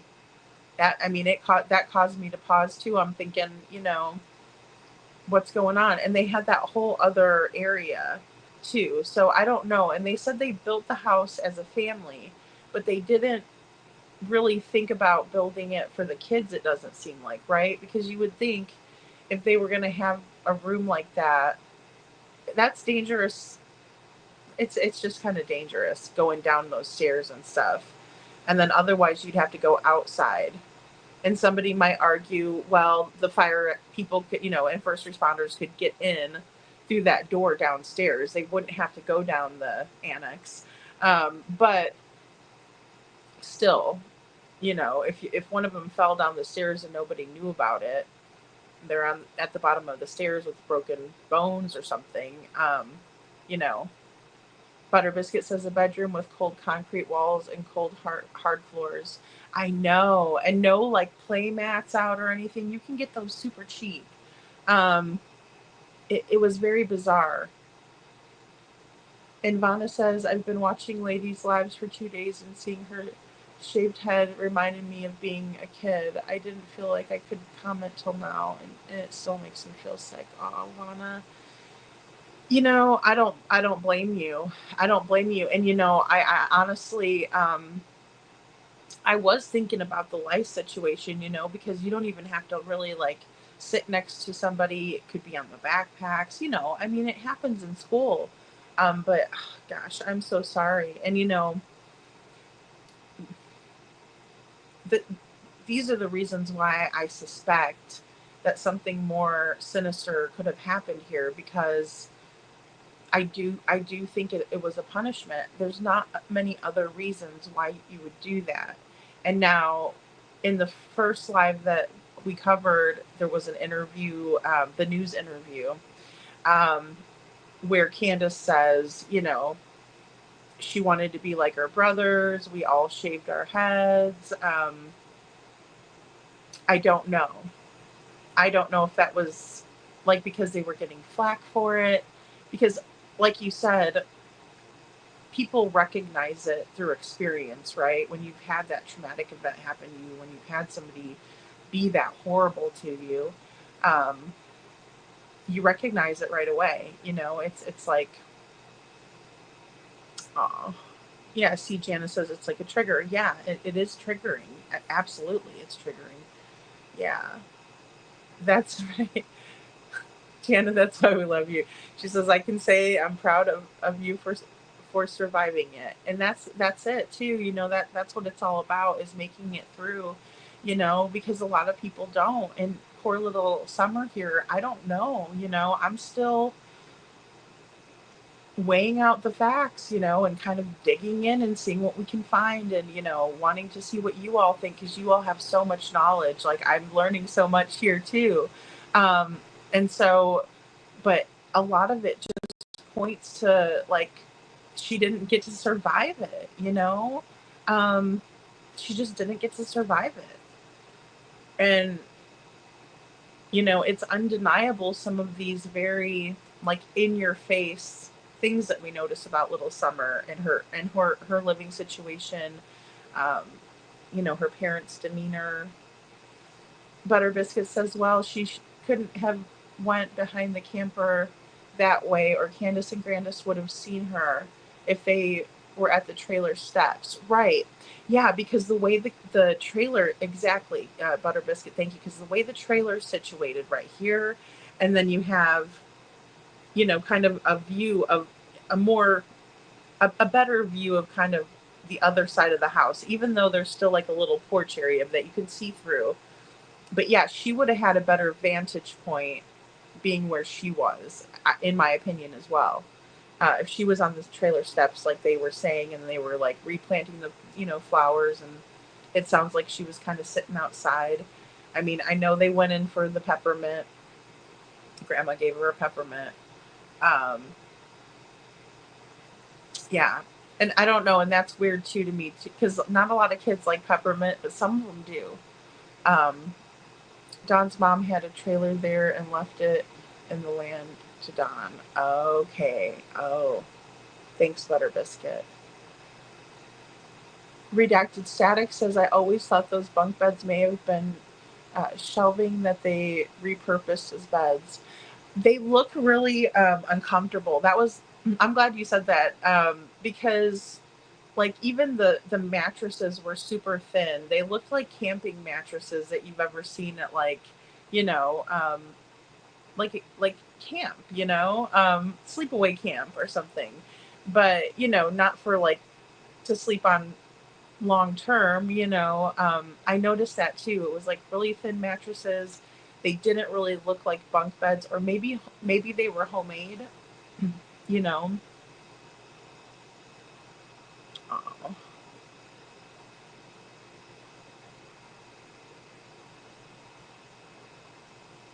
See, that's what it's about too, is breaking the cycle, Vana. That's so true. That is so true. Right now they are talking about possibly exhuming a grave of Morrison Cemetery to make sure Summer wasn't placed where they dug that ground up to bury a man that passed away and was supposedly buried. Oh wow, I didn't know about that.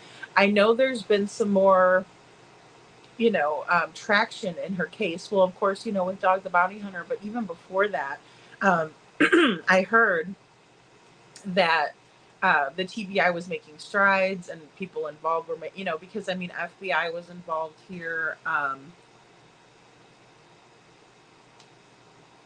They had no shortage of resources. It's just that it's just a very odd case. There's just so much. There's just so much, you know. Hey, show poodles. Hey, show poodles. The Friday after Summer came up missing, Suzanne says.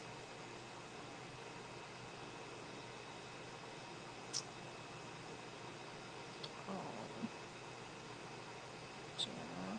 Oh my goodness. I'm so sorry. See, Taylor says Tennessee would consider that government in the family, personal business, children separated according to age. Oh, okay. Thank you. Well, you know, it is. It is. See, Taylor, I can see that. Thank you for letting us know. I can see, and again, because that's why I kind of felt a little bit off tonight, and I just wanted to preface that, you know, I don't want to say that just because somebody is poor, they live in a home, whatever, however they want to live it and stuff like that. And I agree. that I don't like, Uncle Sam telling me what to do, or whatever. But I do think it's a lot more safe if the kids are separated. I just wish people would use better judgment, but it's so hard. And sometimes people don't know. It happens and people don't know, and it's not like it's malicious or anything like that. Um, Aw, Vana. In Virginia, boys and girls have to be in different rooms. I mean, I think it's proper. I mean, that's just my thing, and I'm glad the government does it. But I could see how it would be a little intrusive in some people's opinions. And again, if you have no choice, I don't want to fault anybody that didn't have a choice that's going to say, well, I hope Lady Freedom doesn't think I'm a bad person because the kids slept together and stuff like that. Because I don't think that at all. I don't. I think, but I think more or less the reason why there's laws against it is because something bad happened to put those laws in place. So I'm glad that they do have it. And just because of life experience and stuff like that, I think it's best. It's the best thing.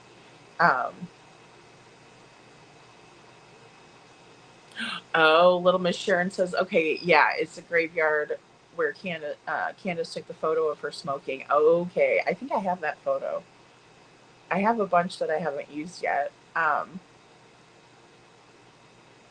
you can't see Gun in the chat? Oh. Oh, Detroit. I don't have a lot of people. I hope I didn't press something. Did I erase Vaughn? I didn't erase Vaughna's comment, did I? Because I did that with Trishy the other day. I know I'm good for doing that sometimes.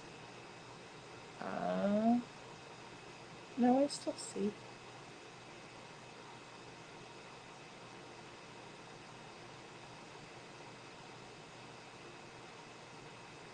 Okay, so Butter Biscuit says, yes, they say several people were being buried at the cemetery that week, and they think Summer was placed in one of the graves before the person was buried. Okay. Hey, Napanoch Father, good to see you. Okay, so, okay. And I wonder do they know when they're going to, oh gosh, they'd have to get a warrant to do an exhumation, I think, right? Redacted Static says, seems like everyone would have been shaved if it was lice. Yeah, exactly. Well, and that was another thing. The boy's hair wasn't, extremely short or buzzed or anything like that. Right. Well, and I think that's extremely extreme to, just buzz the kid's hair. Like, it's already traumatic enough to get lice, let's not make it worse for them. Betty says that is why they sell lice shampoo. Exactly. And they also sell the spray for the bed. Right. Yeah. And you have to take all the precautions, get everything, what is it? They don't like heat or something. You got to put stuff in the dryer and stuff like that. But I mean, whatever you got to do, but I don't think you have to shave her little head. I mean, it's not like she had real thick hair anyway, either. It seems like she had really, pretty like fine hair. Poor little thing. Perfectly Imperfect Boy Mom says someone mentioned it may have been to avoid hair follicle tests from DCS. Okie dokie. Well, if they were giving the kids, that's another, good point. Perfectly Imperfect Boy Mom, because they were giving these kids alcoholic beverages. You don't do that. It's like there's so many bad things that could happen because of that, and there's plenty of time they can drink when they're older, but I mean, I think that also causes a lot of, addiction issues and things like that.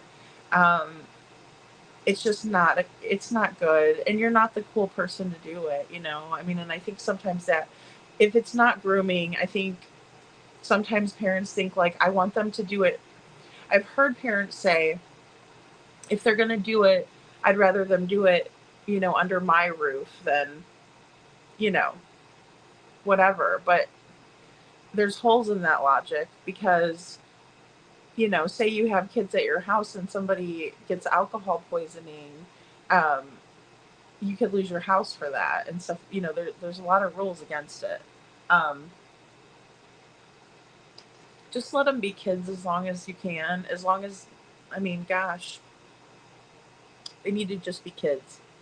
Little Miss Butter Biscuit says they're trying, but they say the cemetery is family owned. Oh, and the family has a scuff with law enforcement from years back and maybe fighting them about opening up the grave. Oh my gosh, maybe rumors. Oh, see, why is that? Like, let it go. This is about Summer. Let's see if she's there. At least we could rule one place out. I hope sanity prevails, Little Miss. Little Miss Sharon, you got that, nailed it. I hope sanity prevails. Oh, that needs to be one of my titles for the next video. Here's to hoping. Butter Biscuit says, Lady, I believe the peppermint was made up. I believe the peppermint was from Sonic. Oh, yes. That they hand out. Yes. With every order they give you. Yes. The peppermint's from Sonic. Good call, Butter Biscuit. I agree. Napano's father says, I know a little bit about this case, not too much. How old was Summer again? She was only 5. So Summer went missing June 15th, 2021, and she was only 5 years old at the time, the youngest of 4. And we're kind of seeing the house where she lived today and the property. And then Chris McDonough from the Cold Case Foundation and the interview room on YouTube is going to kind of analyze what he thinks and what his impression was. But, she's still missing. It's been 4 years, coming up on the anniversary. A lot of similarities to Sebastian's case. A lot of differences, like socioeconomic differences, but, and the age difference. But there's a lot of similarities. So I thought it would be interesting to kind of, bring Summer's case to light too. And she was added to the billboard, from At Night and things like that. So she had just turned 5. She's just a little doll. Ugh. Oh, Napano's father says, my daughter is 6, about to turn 7 in October. I could not imagine. I know, right? And it's like, they're just so little then too still. But yeah, she's the same way as Sebastian, went missing from her home, right? They're a lot more rural. They live on a hill, like, quite literally. Really very country atmosphere, so. And Napano's father says, can I get a little info? Because to me, the parents look a little creepy, but I don't want to go off on an appearance. How are you feeling about the parents in this case? I'm very suspicious of a lot of it because the interviews that we watched the one we watched last night and the one we're reviewing tonight happened in the same day. And there were discrepancies like right off the bat from what the mother told Chris to what she's telling him when they get to the house. And there was a lot of bad, I think, SA type behaviors going on. It seems like it kind of like, I hate to say it, but like a trap house that they had. And, I'm not saying that because they're, maybe don't have as much money or whatever, or maybe they're not as like sophisticated or whatever, not because they live in the country or nothing like that. It's just like, it just seems like it might have been like where people would come and just do whatever, drink, and they were giving booze to the kids, and in my opinion, allegedly. So yeah, I'm really feeling like the parents could have possibly had something to do with her disappearance. And then, there's this video. Well, it's a still from a video, but it just kind of seems like they maybe could have like aided in selling her or something like that too, because that was a still from a video of her dancing around. And again, I'm sorry. I know her short hair, and that bothers me a lot too, guys. I mean, just knowing why. Um, it would be bad enough, like I said, if it was lice or something, but it would double traumatize someone, right? Especially a little girl, like knowing that you have bugs on your head, and then also someone shaving your head, like that would add insult to injury. Hey, I got change. Thank you for the purple hearts. Thank you. Sorry, guys, I lost my spot a little bit there. Yeah, I'm learning so much about the case, Napanoch Father. I am. I'm learning so much, like doing the deep dive, but then also just talking to everybody too here. Everybody in the chat tonight has been awesome, even yesterday. Because you guys have so much knowledge too, way more knowledge than I do, especially if you were following YouTube, right? Because just like the Proud Feet, and arguably too, comes on, and he did come on YouTube. I would do the same thing because I'd be looking for my kid, but they were very heavy on YouTube, and they were going to different creators, and um, using their platform to spread awareness. And I would do the same thing. So I don't fault any of the parents for that. But it's interesting what people will say on YouTube versus what they'll tell the news, and how they act is completely different, right? We saw that in Sebastian's case.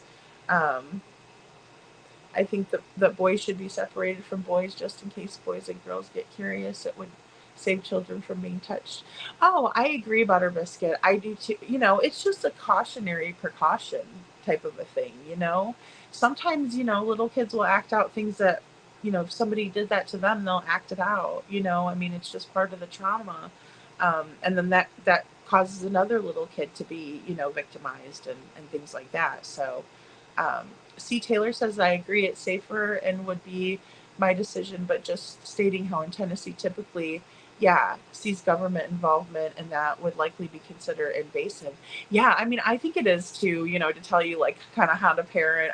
I will say that I am, less big government, if you will, but not to get too political, but in certain instances, I'm like prevention, but yeah, no, I totally understand. And thank you, C. Taylor, for letting us know. You always have good info. I like that because, it's hard. I mean, it's always going to be up to personal preference. And again, I don't want people to think like, well, I let my kids, sleep near each other, or like we went on vacation and, da da da da. No, because that's different. And especially if people don't have enough money, if they're just trying to keep a roof over, if they're just trying to keep food on the table, we're all like that. None of us are rich. Well, I know I'm not. But Redacted Static says, I feel like they thought they were doing the best that they could, what they had to work with, and keep in mind nothing they have said is credible. Yeah, absolutely. Yeah, and I can see that kind of how they tried to like build the house up and stuff like that. And I don't fault anybody for trying either, And hey, it's their house. That's their money, Again, I'm really not into big government too much either, like, Uncle Sam telling us what to do. They have to get a court order to do it, huh, Suzanne? Yeah, I really hope they do. I mean, if they really think she's there, or that something could have happened to her, that's why I'm trying to find out a proper time frame. Sorry, my back itched there. A proper time frame, right? Because what we were saying, 2 to 2:30, Hunter was dropped off. They get back to the house around 3. So that leaves us with like 3.5 hours to do what? What happened, and how, that's not a whole lot of time. But in that dense of woods and things like that, there would have been enough time to maybe find a spot where nobody would find her right off the bat, and they got lucky and they were able to move her to a different spot. And again, we'll try to keep the same rules that we keep for Sebastian in case, in case Don or Candace comes in here. I don't want them to hear us like thinking of the worst case scenarios that could happen. So we'll just say we think that, she met with foul play. But if foul play was involved, um, there it's a pretty dense area, and if you know them woods and you know them woods, other people that don't know them woods is going to be harder for them to find people, or your hiding spots that you have, if you know them really well. And it looked like, Don was pretty outdoorsy guy. I could be wrong about that, but Detroit Rock City says I knew a family that only had 2 bedrooms and they made them build a wall to separate the brother and sister. Oh, see, yeah. Oh, I know. And see, to me, that's sad. If you can only afford what you can afford, I mean, I don't know.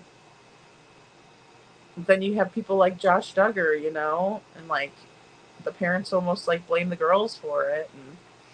And ugh. Nabinoch father says, so I will never judge anybody on where they live or how much money they make on what you see. Yeah, and the feelings you get.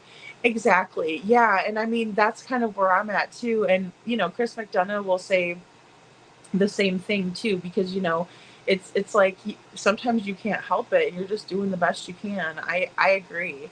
Um, and, I don't think Candace seems like she's like mean, but maybe my opinion will change later. But she doesn't seem like a vicious woman or anything like that. So I kind of can't tell whether she went with the flow of things because she was maybe afraid, because there is DV involved where Don, you know, was abusive towards her. He's a drink, he likes to drink and then he get mean. It sounds like. Um, Perfectly perfect boy mom says I've been learning with you, lady. I knew the case but never dove into it. Yeah, and that's kind of how I feel too, because I saw a lot of the mainstream stuff, but I never, you know kind of dove in with YouTube to see what they were saying, because it's so different. I mean, I think I would be more relaxed on a podcast than I would in front of a news anchor or something like that. You might be a little starstruck, or you might be like, I can't believe I'm on the news with all of these people watching, or, and especially in that state of mind, your child's missing. So, hey, Crafting with the Sassy Chicks 101. Good to see you. Oh, yeah. And Perfect Boy Mom says money doesn't make the person. It's how you are raised and hold yourself. Exactly. Yeah. And, again, that's why I say cleanliness, it goes for everybody. It's like, it doesn't matter how much you have or how much you don't have, you know. But I do stand by that rich people can buy someone to clean for them, so they have it a little bit better than us, that have to do dishes, because this is my dishwasher right here, and stuff like that. So, you can afford more gadgets and stuff that'll do it for you, right? When you have more money. But that still doesn't mean you shouldn't take pride in where you live and, your outside area, make sure you keep it clean and stuff. I think it's more about just like being proud of where you live and, and then also just like, it just kind of looked like there was a lot of dangerous things that, when your property's overgrown and stuff like that, it leaves for like a lot of critters, right? Like snakes and different things. I mean, obviously outside is going to be outside. There's going to be bugs and snakes and, wildlife outside. But just the clutter can really give them places to hide and kind of, like in the wood piles and stuff like that. And, heaven forbid, little Summer wouldn't have to go far to get hurt by something like that, or, trip over some of those wood that was laying out. There was just a lot of hazards around just that I noticed, Oh, Little Miss Sharon says there's also a case in Australia, missing 4-year-old, no shoes, no dog scent, and foster parent when parting overseas 2 weeks later. Oh, William Tyrrell. Oh, man. William Tyrrell in Australia. I'll have to look that up. Thanks, Little Miss Sharon. Wow. 4 years old, huh? Poor thing. Oh my goodness. And Butter Biscuit says, uh, Nap, some of the happiest families are the poorest families, always there for each other and a full house of love. Exactly, exactly. And I think that their property is very beautiful, guys. I also want to, say that too, because I think they're very lucky for what they have. Um, it's beautiful out there. It looked very peaceful, except for the dogs barking and stuff. But I mean, you know what I mean? It was a nice, looked like a nice property. Um, where they really could have, spent a lot of good times as family. NC Taylor says a son of a family friend of ours attended an overnight backyard camp out along with other underage boys, and an underage teen passed away, and the parents, homeowners, had allowed alcohol and were charged. Yeah, and see, you never want something like that, because that's never the intention. I mean, obviously, I don't think anybody's sitting there like, I'm going to give these kids booze until they, hurt themselves. I think it's more or less like that mentality of, when it's like good intentions behind it, like, hey, if you guys are going to do it anyway, do it over here where it's safe, where you're monitored or whatnot. But sometimes, kids don't know their limits, obviously. I mean, obviously. How would you if it's the first time you drank? Oh, man. Oh, see, Taylor. It's just that is, and it's unthinkable. And you could get your house taken from you. You could get thrown in jail. I mean, any of that. So, Perfectly Imperfect Boy Mom says, I suspect she was sold or traded at the hands of the parents, to be completely honest. But again, that's my speculation. Yeah, I keep going back to the barrel.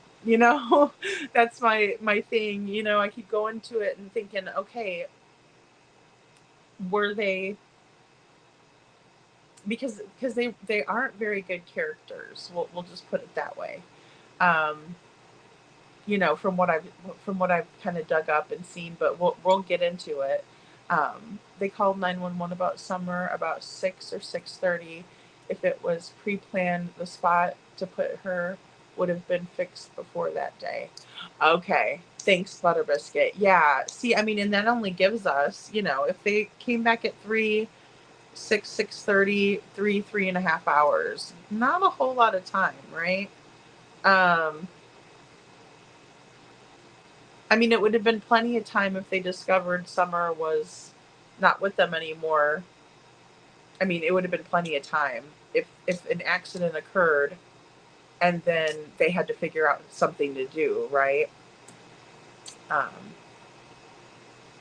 oh, Redacted Static says everyone failed Summer. Children's Services, tried, but yeah, Children's Services tried, but were avoided by the yeah. Oh, they were avoided by Candace and Don. Okay, neglectful parents. I hate the law enforcement and Children's Services failed her. So sad.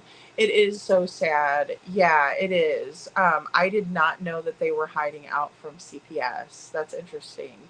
Um, oh man. And that's not that's hard on the social workers. Then you know what I mean. Um, that also that puts them at a disadvantage. Is she mean, Butter Biscuit? I haven't figured her out yet. I'm so, she's like, I'm always trying to be nicer to the moms, but like I'm trying to figure out her deal, because it's like certain little things that I've caught, but then I'm like, maybe I'm just being a little bit too overly analytical. But okay, thank you, because I I trust your opinion. But I'm wondering because I still haven't done too much. Oh, thank you. Wait, what? Of course. I mean, look at her. She's just so cute. Oh my gosh, her little face. I'm just like, where is she? Um, Butter Biscuit says Candace had a son and a daughter by her first husband, and she had a daughter she gave up for adoption, and then the 4 kids by. Okay, so I did hear this, right? That's interesting. So, yeah, okay, so she had other kids, and then they had more with Don. So okay, so 7. Oh my goodness.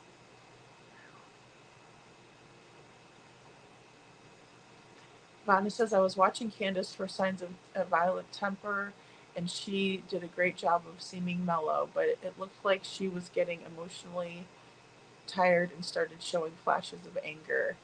Yeah, yeah, she wasn't happy on Dr. Phil. I know that's for sure.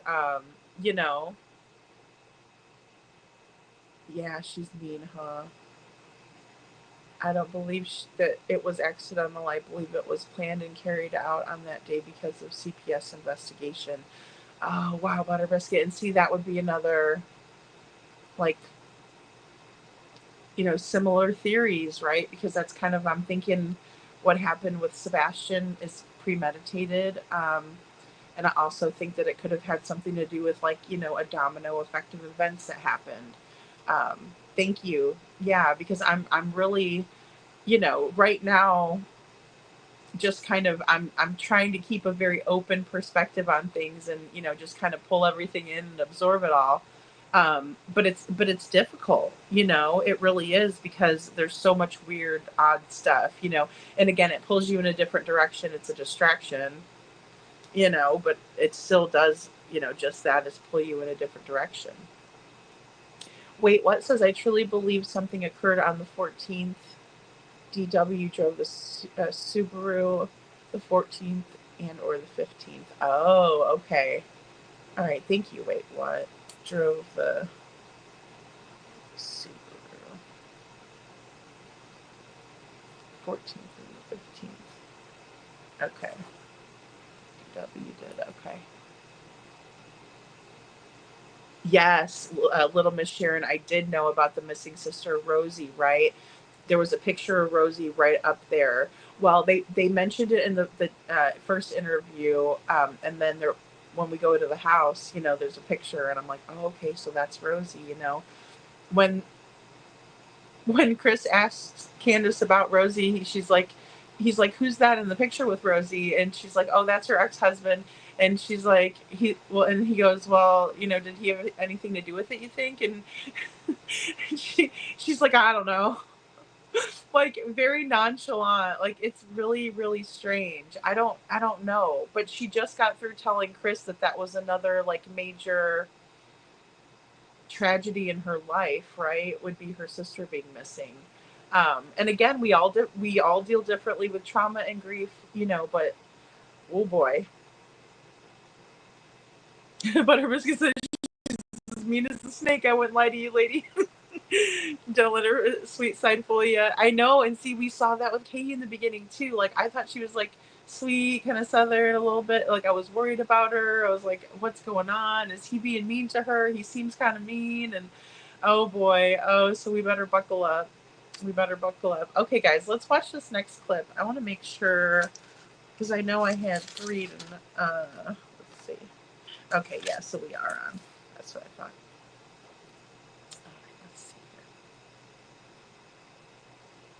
What's this little shed over here? Oh, that one there? Yeah. That's where Donnie keeps all his tools. Got it. Hey, can I go look? No. You can go look, but it's a mess. No. Okay. No, it's up to. Okay, that's fine. Nothing in there. Yeah, no worries. I don't want to get in. I don't want you to get hurt. Well, and you know what? I don't want other people to. I don't let my kids in there either. Yeah, no problem. It's not a place for. I totally respect that. That's not an issue. But I think this is interesting because you can really clearly see where she runs on this path down here.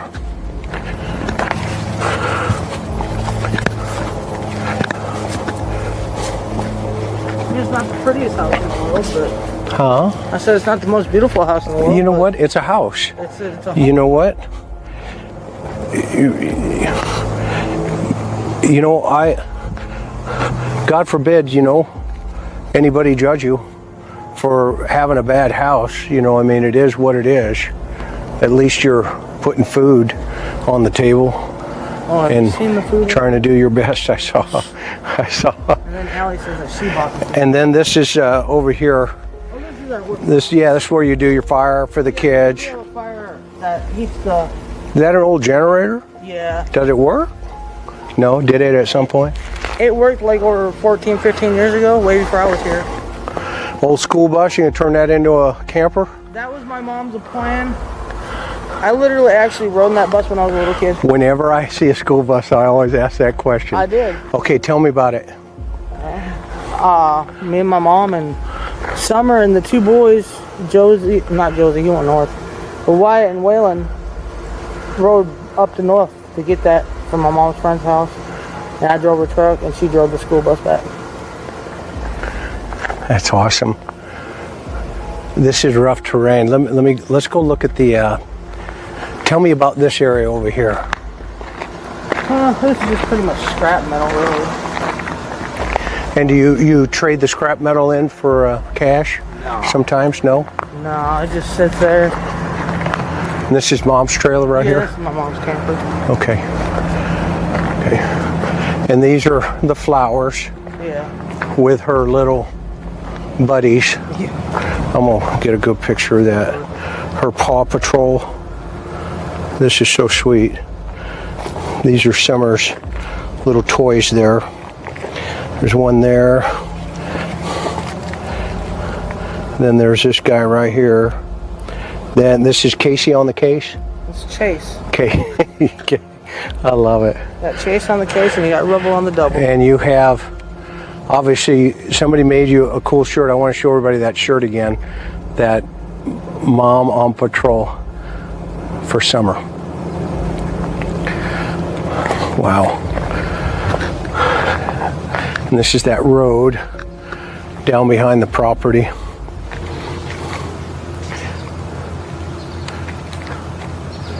Back there you can see. So, Miss Candace, while I'm out here, is there anything that you feel is important that you'd want to tell the world that I haven't asked you, that you want to let them know? Not really, just hope that everybody that's looking for her, that we can find her and bring her home safely. Okay. She was very precious to me. Okay. And the authorities are working hard on this? Yes, from what I understand, yes. Okay.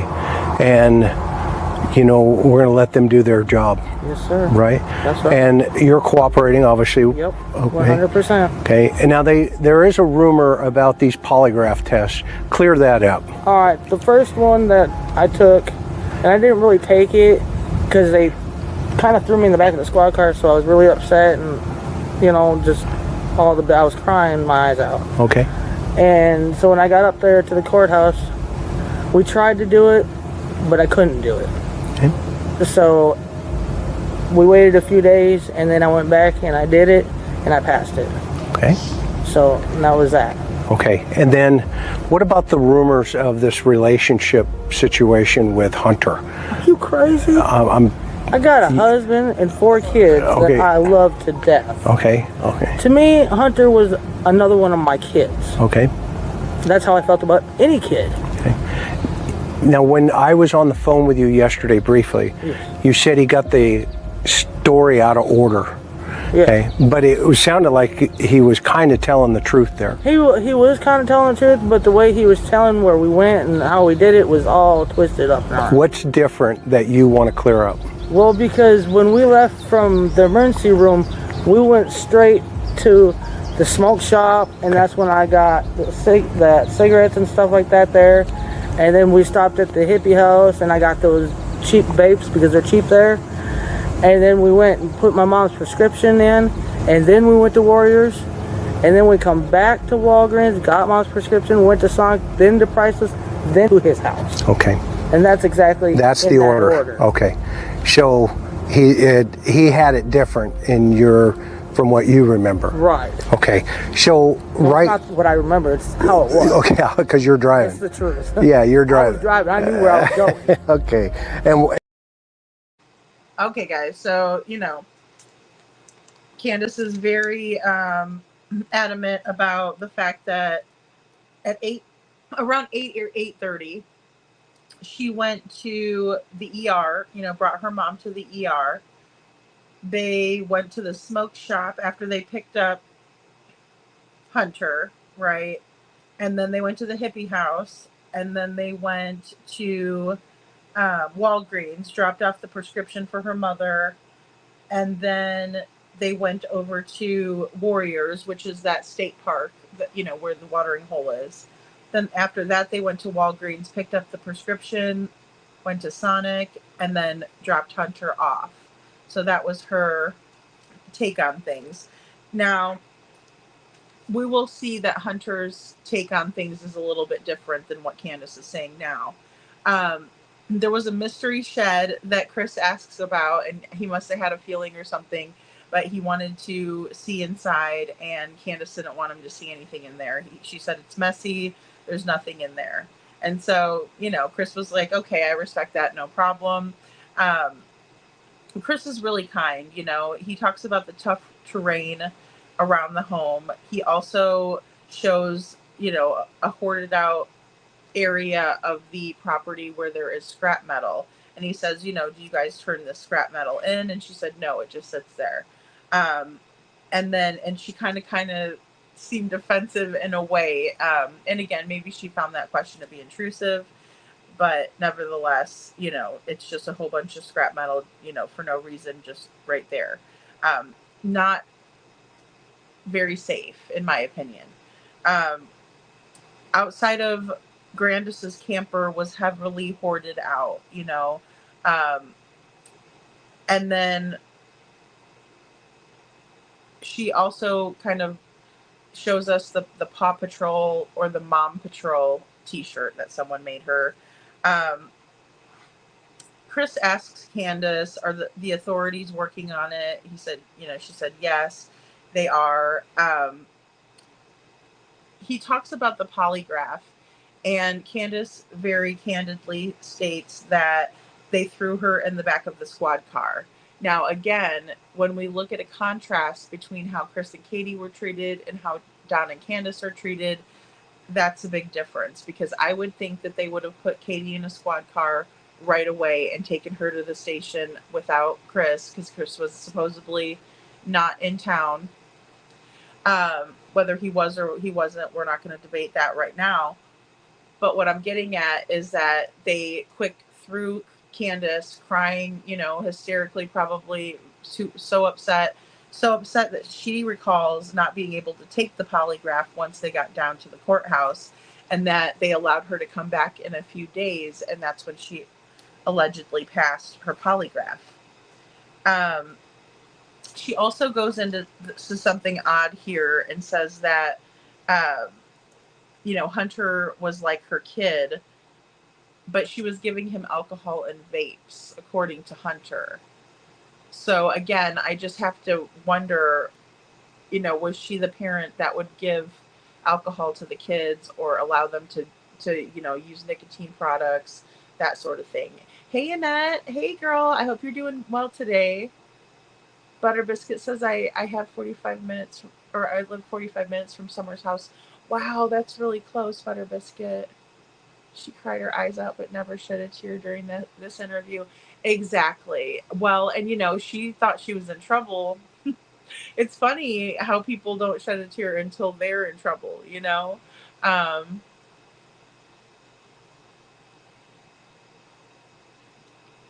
I don't think she did. She lived with Candace and Don for a little while.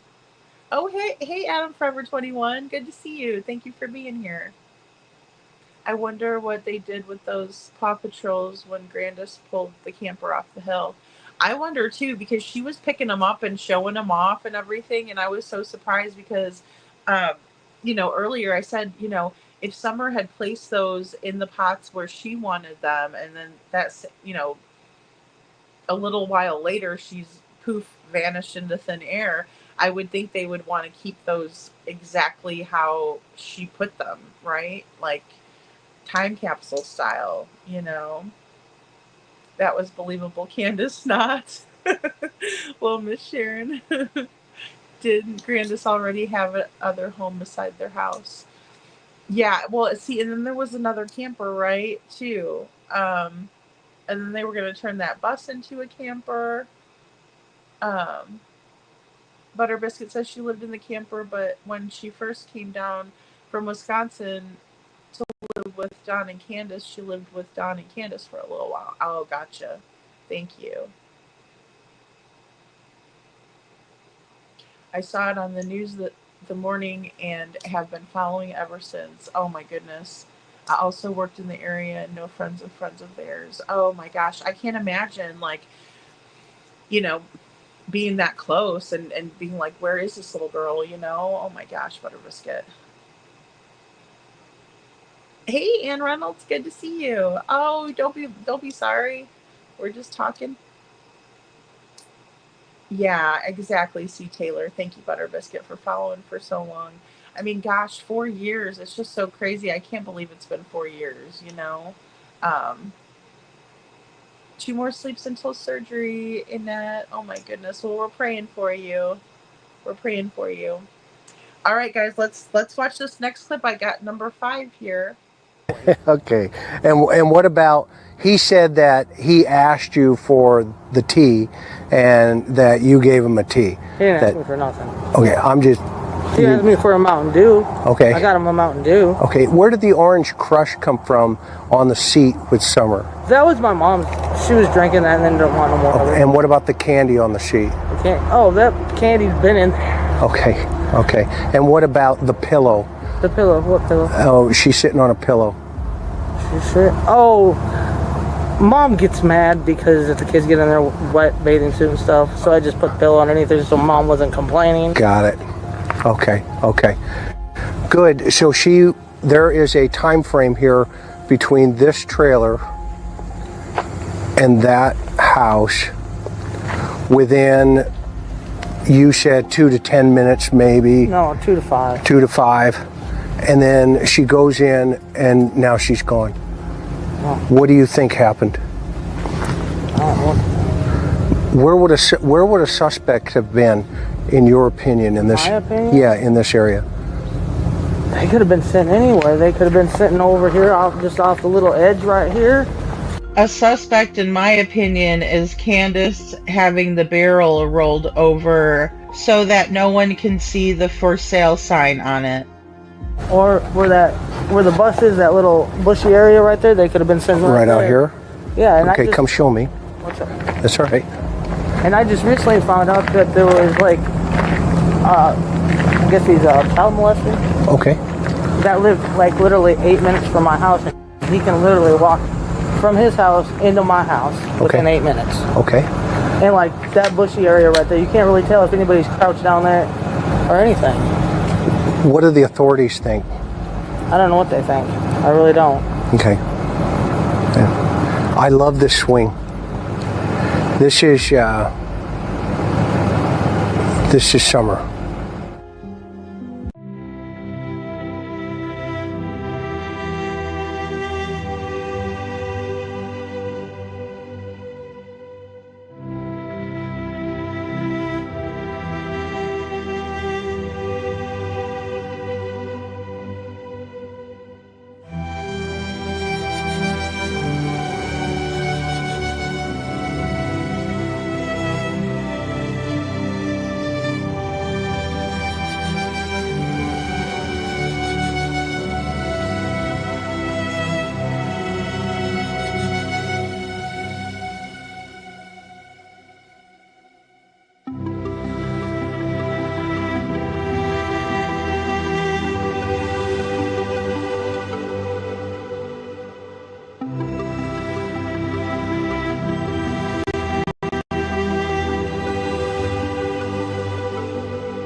Okay, guys. So that was really very beautiful, and that was put together by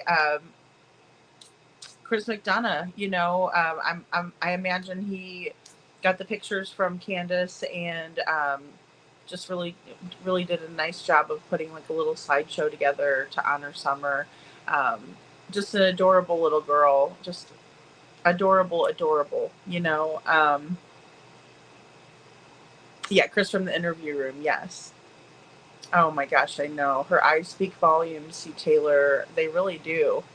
They really do. There's the one that she's in the red dress, and I mean, it just looks like she's staring right through you. um, Aw, thanks, little Miss Sharon. You would have thought they would roll that barrel into the woods so no one would see it. I know. Isn't that strange? Like, it's like you could tell they knocked it over and pushed it so where you couldn't see it though. And it's like every time he went past the barrel, I was like, just kick it, Chris. Like, oops, act like you fell over and pushed it. Oh my gosh, it's like it's so maddening. And we're back to Chris asking like very pointed questions of Candace. Like, Hunter said that he asked you for the twisted tea and that you gave it to him. And she's like, oh no, he asked me for a Mountain Dew and I gave him a Mountain Dew,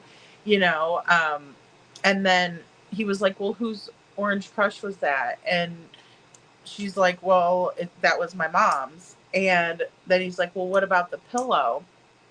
Because in the interview with Hunter, he talks about this pillow that Summer was sitting on because they didn't want her to have a wet bathing suit in the car because Grandis gets upset about wet bathing suits in the car, which is understandable.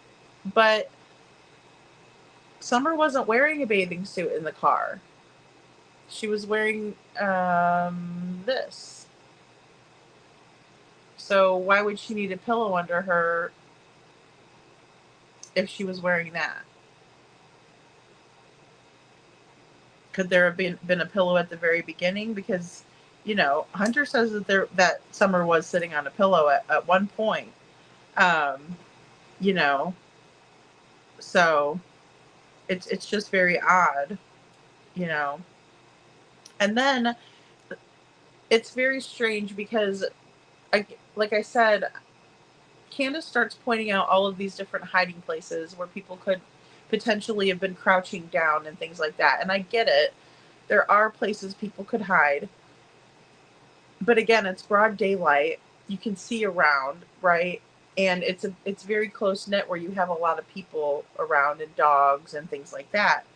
So I just don't see anybody getting away with just coming up undetected. And that's just my opinion. But Candace blames this chomo that lives, 8 minutes away and said, it could have been him. And I thought that was odd as well, because it's like, why would you all of a sudden just bring that up, out of the blue without, any reason? And Vanna says that this Christie guy did a great job of interviewing. He did. And he has a really great analysis too coming up here. He does an awesome job. And Butter Biscuit says, good catch about the barrel. I do think Candace loved Summer, but I think the home and the parents were too dysfunctional, and the same mistakes she made with her first two children she may have. Yeah. She made here. Absolutely. I think that too. I'm not as knowledgeable about what happened with the first two kids. But I think, you're probably right.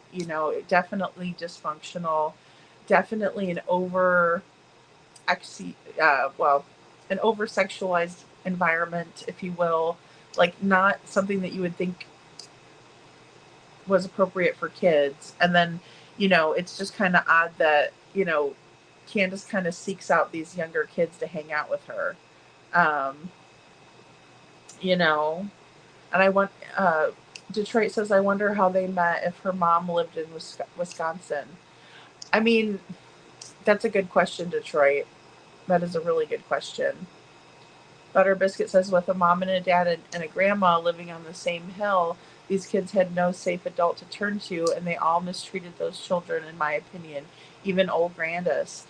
I think so too. She seemed very adamant about, sticking up for Candace no matter what. Like it didn't matter. And, Candace was very apt to hide behind Grandis, right? And be like, oh, my older mom, I'm just her caregiver, and, I'm all about my kids and my mom. And, I don't think Candace was all like that. I think she was a partier. I think that they partied a lot at that home. And like I said, it definitely gives me like trap house vibes, And Butter Biscuit says she also had several stories of where she put Summer's bathing suit on her first, and then she said that she put it on before they left home, and then she says that she changed her into it at Allie's house.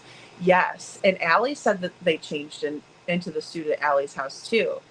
And I couldn't tell if it was more because her and Allie don't get along, so she was being oppositional with her and being like, no, Allie's a liar about everything. But Allie said that, Summer put the suit on there, but then when did Summer take the suit off? And if Hunter was there the whole time, why is, again, Summer put into a position where it's unsafe? She shouldn't be having to get undressed and redressed, in front of Hunter, Oh, good night. Good night, Betty H. Thank you for being here. Thank you so much for being here. Good night, Butter Biscuit. Thank you for all of your knowledge. I'm so thankful for your knowledge. Thank you, thank you, thank you. Yeah, and this one's gonna be a little bit shorter tonight, guys, because we only have like 3 more clips to go over, in this. But I have another video that I'm gonna try to get up too that I've been working on for Sebastian's case. But let me go ahead and we are going to watch this next clip here. Okay, there you have it. It was when I went up there, she was very gracious. We talked for a little bit, obviously. Initially, she picked up right where she left off from the water hole without hesitation. And when we were driving up the driveway there, when you get up up to her street and you turn up her driveway, just before we did that, she pulled over, got out of the car, walked over to the gate. I observed quickly that the gate was a large chain.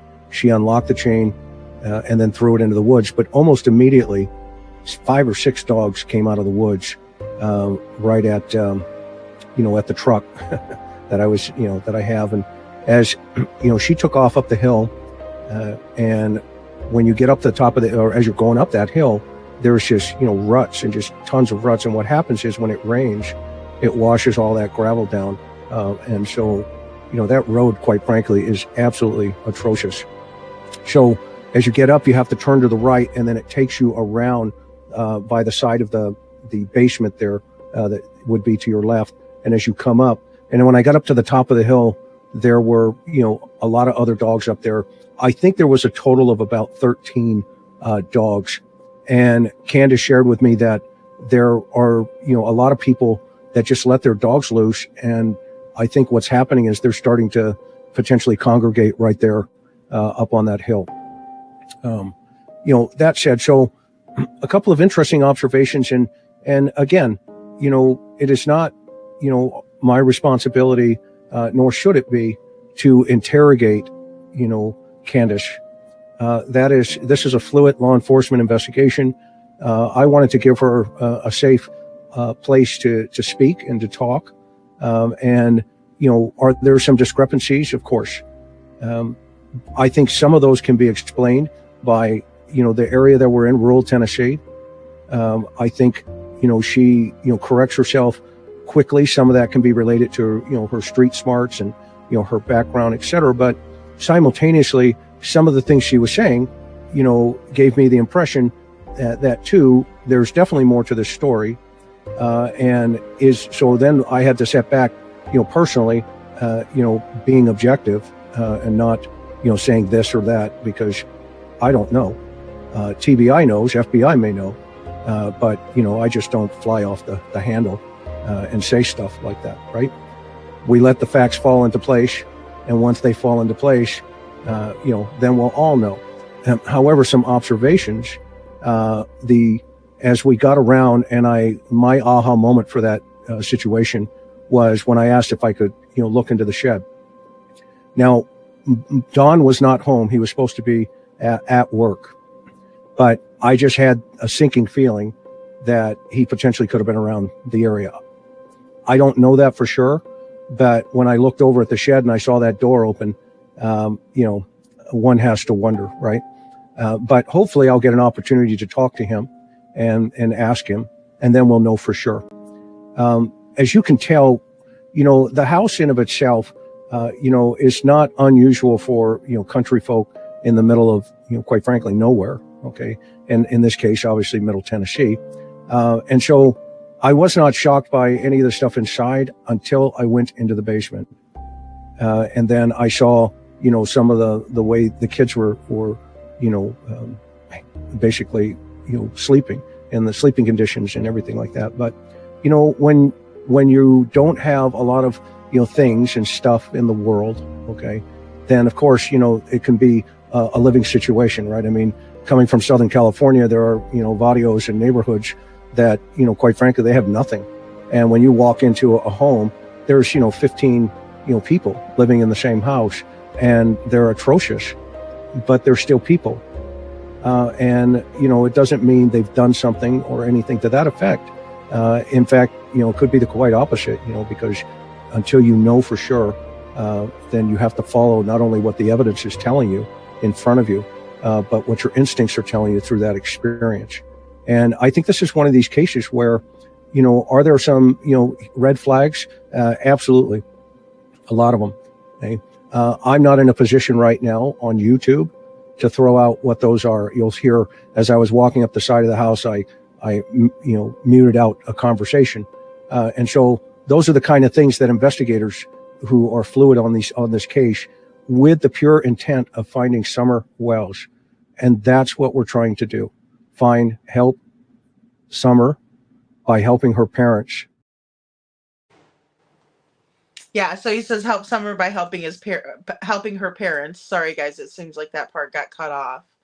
And I agree. If your intentions are pure, then all we want to do is find Summer, right? That's what we're trying to do. And that's what law enforcement's trying to do. But Chris says there are a lot of red flags that are raised, in his opinion, right? I love how he says that we need to be following the evidence and following our instincts, right? Our experiences, our instincts, our gut. I love that. Dogs everywhere. Dogs everywhere. Chris says, when I first came through, I saw a bunch of dogs coming out of the woods. There were a lot of ruts in the road, right, where of course Candace had explained, and everything, that it's pretty rough on the gravel driveway because it's on a hill, and things when it rains, the gravel runs down. But Chris described it as being atrocious. And he said when they got to the top of the hill, there were more dogs. And he said that Candace was telling him, and I do remember this earlier in the interview, and it is common for people to like dump their dogs, unfortunately, out, in the country, and hope for the best for them. That is very typical, or common. He wanted to preface that he was not trying to interrogate Candace. That is not his intention, nor is that, his job. Law enforcement, it was actively investigating at that time as well. So he said it wasn't, up to him to be interrogating Candace. He wanted to give her a safe place to talk, and he said there are some discrepancies, but that could be attributed to it being, rural Tennessee, and there may be some differences that people don't understand, things like that. Hey, Town Chat Cafe, good to see you. So just little things like that. And, of course, everybody does things differently. You know, you'll have Northerners that do this, Southerners that do that. You know, SoCal, he talked about the barrios and things like that. So, I mean, it's just, you know, it's kind of understanding cultural differences at that point, right? And I understand what he's saying. Now, there's more to the story, right? A lot more to the story. He said, you know, that he wanted to sit back and kind of be objective and, you know, observe. But when he was observing, he noticed that the shed, and he said that shed kind of stuck with him. And he had a feeling that maybe Don was in the shed, you know, possibly in the area, possibly in the shed, you know, based on what his feelings were or his assessment was. And he said that, you know, the overall condition of the property didn't alarm him, and even going into the home wasn't a big shock for him. But he said the basement is really what, you know, got him. And, you know, it was pretty shocking to him. And, you know, he also reminds us that, again, people are just people, and the way that we live is all going to be different. And again, you know, I like to second that motion. You know, I mean, that's that makes sense to me. I don't see any reason to, you know, be hateful or you know, judge people just based on the way they live, if, you know, if that makes sense. But Lady Freed, hey y'all, just got up from a nap. Glad I was catching the tail end here. Yeah, I'm glad you're here, Ton Chat Cafe. Good to see you. Suzanne says Detroit over the phone and Don can't stand see him. Oh, did I miss one up here? Oh, Suzanne says Lady Freedom, their vehicles also said by the people at the horse pond for several hours on June 15th. Oh, okay. Yeah, I remember Hunter talking about the horse. He mentioned that. Yes, he did. Okay, thank you, Susan. So the vehicles were also said to be by people in the horse pond. Okay, see, and that's Hunter mentioned that. He really did. He surely did. I heard him call CM a bunch of names on Josh's. I heard he went off on that. Yeah, I heard that too. Detroit, that he liked to have gone off on Josh's, and I heard that he said some horrible things to Josh. But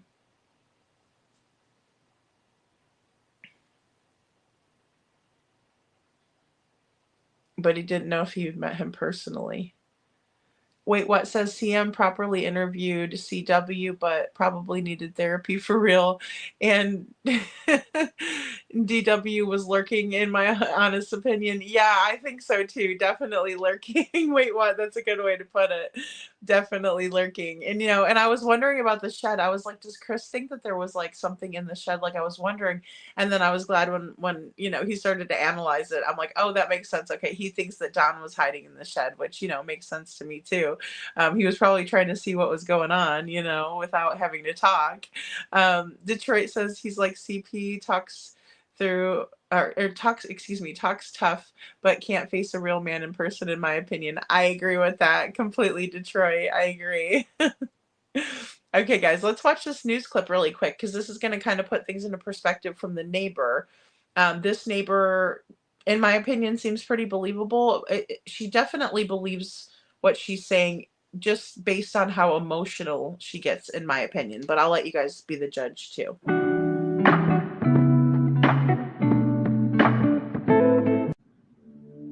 Family lives across the street from a neighboring property. On mirroring mountains, together they can be described as sentinels, which sit high over Ben Hill Road.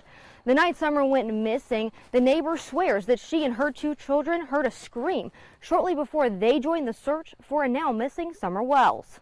It's there, but you want to forget. On the watch and hypervigilant. That's how Jody Sue Brown was the very day Summer Wells went missing. There's no TV, no noise at all. Jody Sue was in her cabin with her teenage kids, 19 and 14. waiting for anything. We were kind of hyper alert because of property things that had happened the day before. So we were listening for noise. Everything was kind of quiet. The sale brought a plethora of people to their door, confused about which piece of land was for sale, leading to a dispute of property lines. While we were out at one point doing survey lines, and there was a flash of a car that went up Candace and Donnie's driveway, something about it struck me wrong. She and her family next heard a truck door slamming and dismissed it as their neighbors. The next sound was harder to justify. About an hour and a half before Summer is thought to go missing, Jody Sue, her son, and her daughter heard something far more suspicious. A scream. Stopped all three of us cold. Her daughter was the first to go to the cabin door. Then all three were there, listening still. We heard just this kind of shrill, almost animalistic scream. Animalistic, but not an animal. Knew it was, wrong. It wasn't a dog. It wasn't an animal. That vigilance kicking into overdrive. Jody Sue and her son went out to look for the source of the scream. My son and I decided to go out, look and see what we could see. We went back onto the bank. Didn't see anything, didn't hear anything. They went on with their evening. The kids returned to being kids. Jody Sue headed down her driveway around 6 to tend to flowers. And at this point, I start hearing Candace hollering for Summer. And then my brain immediately went, scream earlier, this, uh-oh. Jody Sue was the first to hear those calls and the first to join the search for Summer. I dropped my purse. I tried to yell up at Candace. I was like, I'm looking, and I started looking. Jody Sue searched one side of a creek, Summer's brothers the opposite side. And you gave statements to the police, right? Oh, absolutely. Jody Sue had been interviewed many times by investigators, bringing up the scream often. But the sheriff doesn't believe the scream is related to the disappearance of Summer Wells. She's been interviewed numerous times by not only my agency, but the TBI and the FBI, and we don't find anything with that complaint or information related to this case. Jody Sue wishes she could go back to just a short time before Summer disappeared and before the scream she believes was Summer. Wish every day that when I heard that scream, I hadn't tried to dismiss it. Referencing the work of the FBI, TBI, and his own deputies, Hawkins County Sheriff Ronnie Lawson reiterated in an interview the same week as Jody Sue's that investigators have found absolutely no proof that an abduction has taken place in the Beech Creek community. All right, so no abduction taken place according to the Hawkins County Sheriff's Office, right?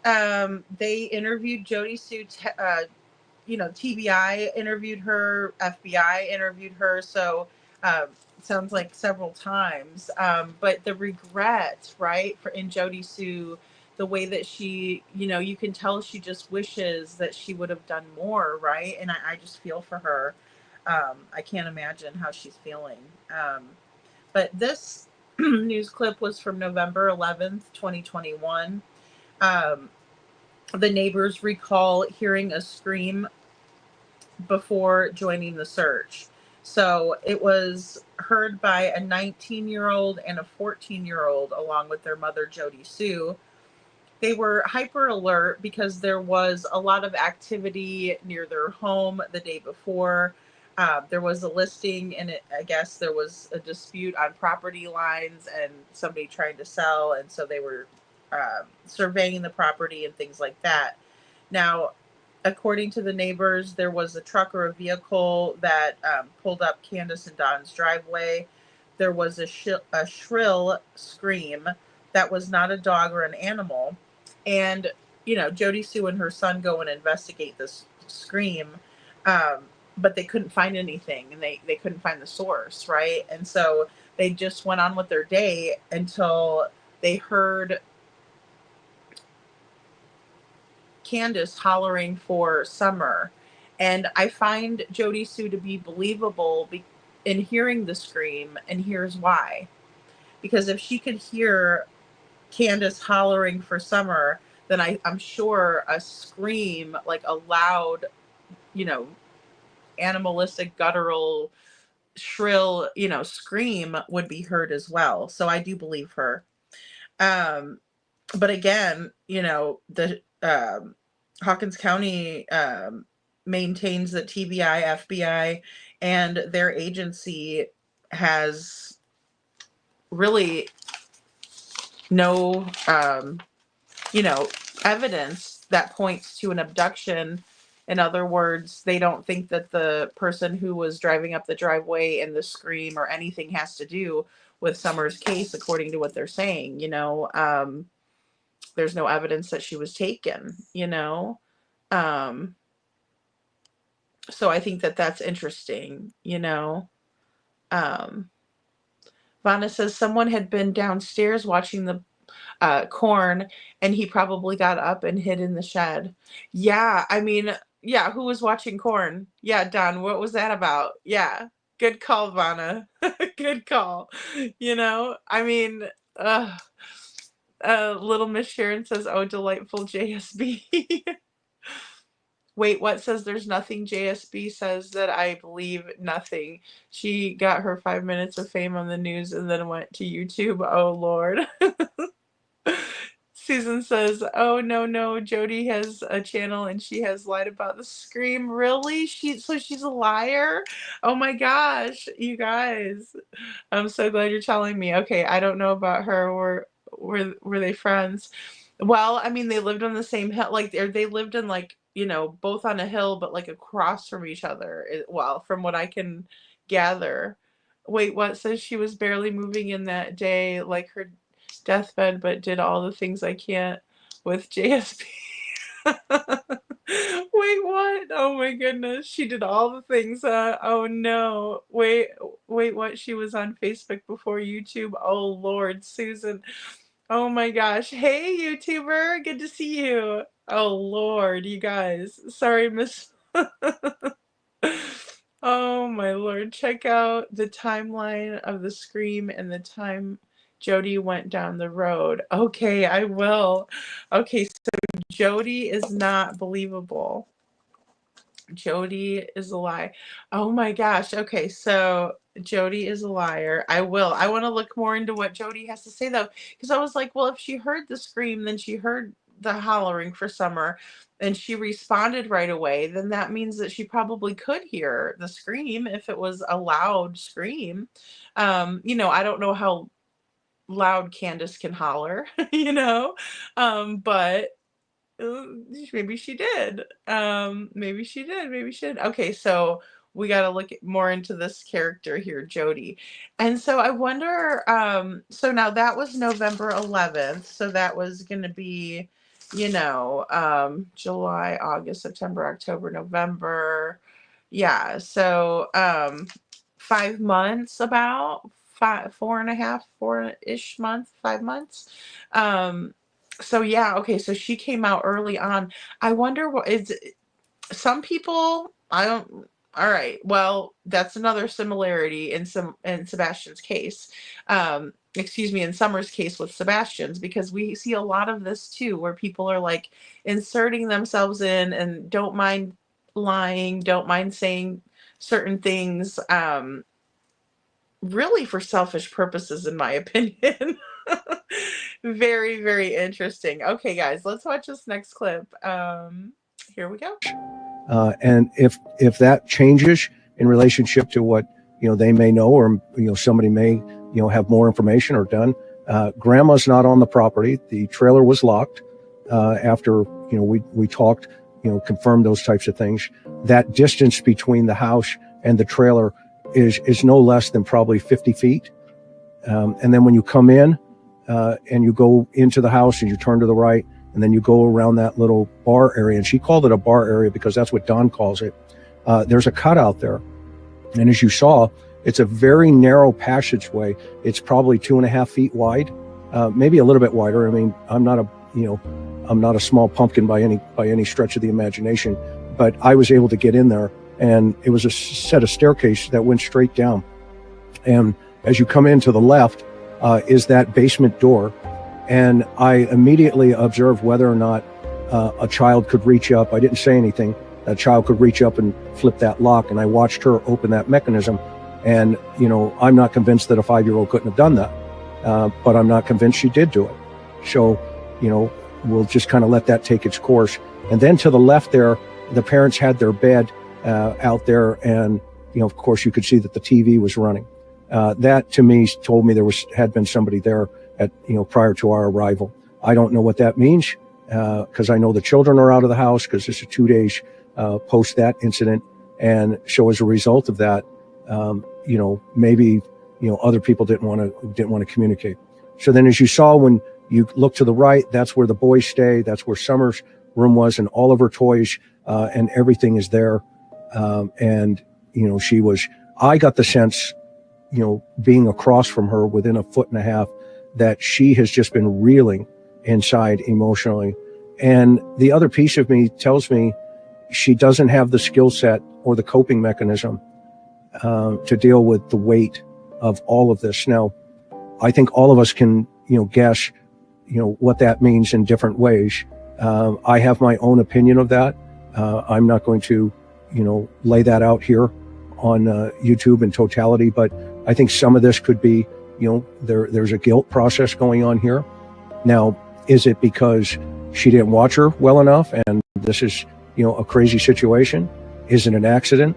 I was interested in the swing on that, out there by the tree. Could she have accidentally swung into the tree? And then I've had cases where, parents, actually panic. And as a result of that, they do stupid stuff. Could have one of the other family members been, grandma and stuff, was there something that took place there? So, and maybe there's nothing. And so I'm going to level set again, and I hope you are level setting inside of and what I mean by that in our chat here today, and keep it classy, because I know right now that she's out at a vigil for her sister or for her daughter. Okay. And so she's signaling all the right things. And as a,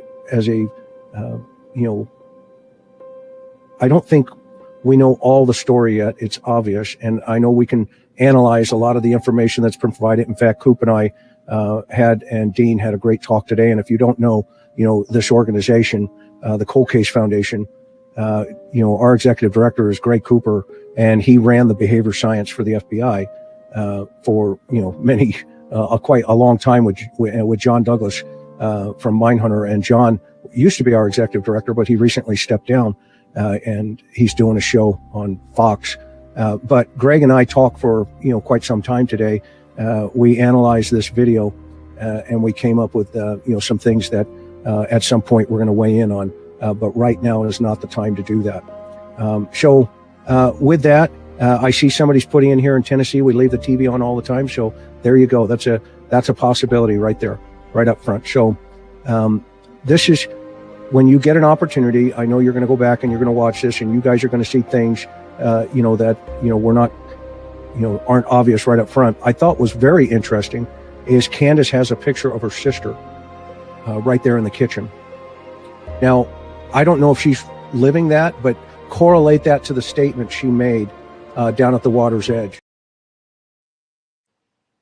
Yeah, well, and I can find the correlation between what she said at the water's edge of when Chris was saying that, she's very well aware of the deep pain and the hole that you go into when you lose a child. And, we were talking about that last night. The fact that she has Rosie's picture up, who also has been missing and never been found. Very interesting, very interesting, So backing up, Grandis lives about 50 feet away, right? Very visible from the front door. Chris describes the narrow stairs that go, or the narrow opening that you go into, and then the stairs straight down to the basement. He also thinks that Summer could have very well opened the door on her own, even if it was locked. He said that he thinks Dawn was down there watching corn, and that he could have just left out of the basement door and ended up in the shed again. Could have been very possible. He had the means, motive, and opportunity there. But either way, Chris brings up an interesting point, and I would have to agree with him, that I think that Candace lacks the skill set and the coping mechanisms to deal with this whole situation in terms of Summer. Now, he does see some sort of guilt, and he said there may be some sort of guilt process. Maybe like an accident happened and she panicked. Maybe something happened with the other family members and they covered it up.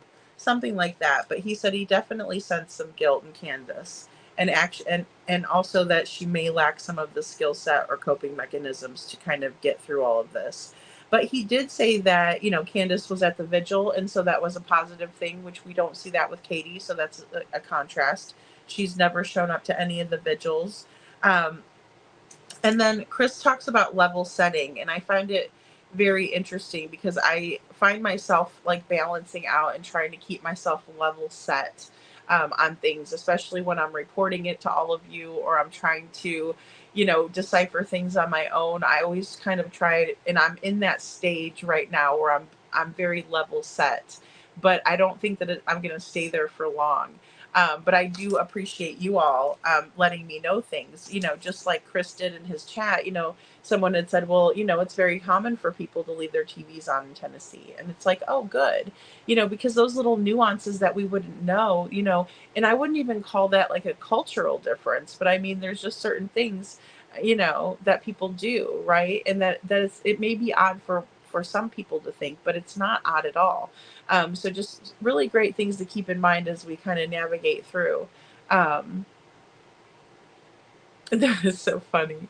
Wait, what says holler in the holler? I can't with JSB. Whatever you do, don't poison your brain with watching JSB. I won't. Thank you. Wait, what? I'm so glad that I got her clip. Okay, so, I must have been directed to that clip for some reason early on. So I wouldn't be duped by JSB. Oh my goodness. There was thousands of hours for you to watch. Little Miss Sharon. Could you picture me doing a whole live and you guys are sitting here like, Lady Freedom, what is wrong with you? She fell for JSB. Well, I really did. I thought, okay, this is a neighbor. Her kids are little, like little kids. They're going to be like, okay, yeah, mommy, we heard the noise too. But like an older kid, you would think they would think for themselves. And, if they heard a noise, they heard a noise, right? So, a scream. Wow, that's so funny. It's been said more than the weeds. Oh my goodness. Oh, that's so funny. You guys got me cracking up over here. I'm so glad though. I'm so glad that, you're telling me. Detroit, let's put it this way. She was on pain meds for cancer, supposedly. Oh no, Suzanne. Oh my goodness. Is that true? CM helped JSB with medical and moving. I don't know. It was a rumor. Oh, okay. Oh my gosh. We're really going to get into the thick of it, I have a feeling. Susan says, wait, what? Or Suzanne, excuse me, Suzanne, I'm sorry. Says, wait, what? I don't believe it was CM. I think it was Scott H, if I'm not mistaken. Okay, I've heard of Scott H too. I just sent you a new email just about how something new I came across in the video, and it is from 3 months ago about something that happened right after they left the Texas Roadhouse. Okay, Town Chat Cafe, I will look at that. Hindsight had a great video today about Texas Roadhouse that I saw. Hey, Lil Redo, good to see you. So one thing I want to talk about really quick. There's a couple of little things that I wanted to talk about before we get off here. So the America's Most Wanted. Here, let's just shift gears really quick here. Let us shift some gears to our Sebastian. Okay, there we go. America's Most Wanted, Monday, April 28th, 2025. This picture, I saw this picture, and I shared Hindsight's video on this.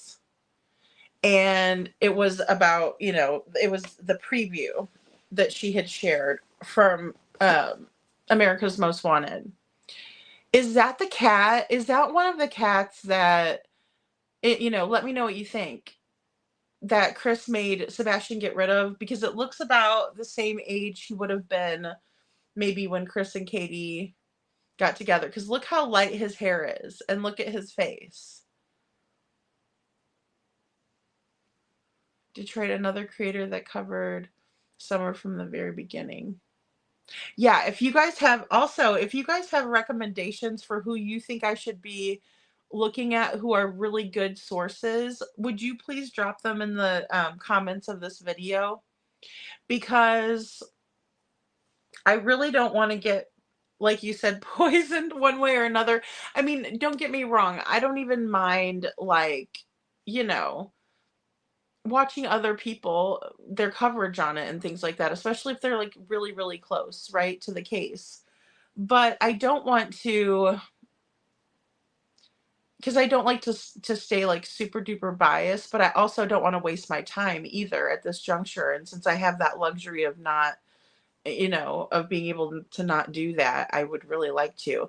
But either way, I saw this today and I thought, look how happy Sebastian looks. And then the cat looks like, best buds to the max. And I'm just like, is that one of his cats that he had to get rid of?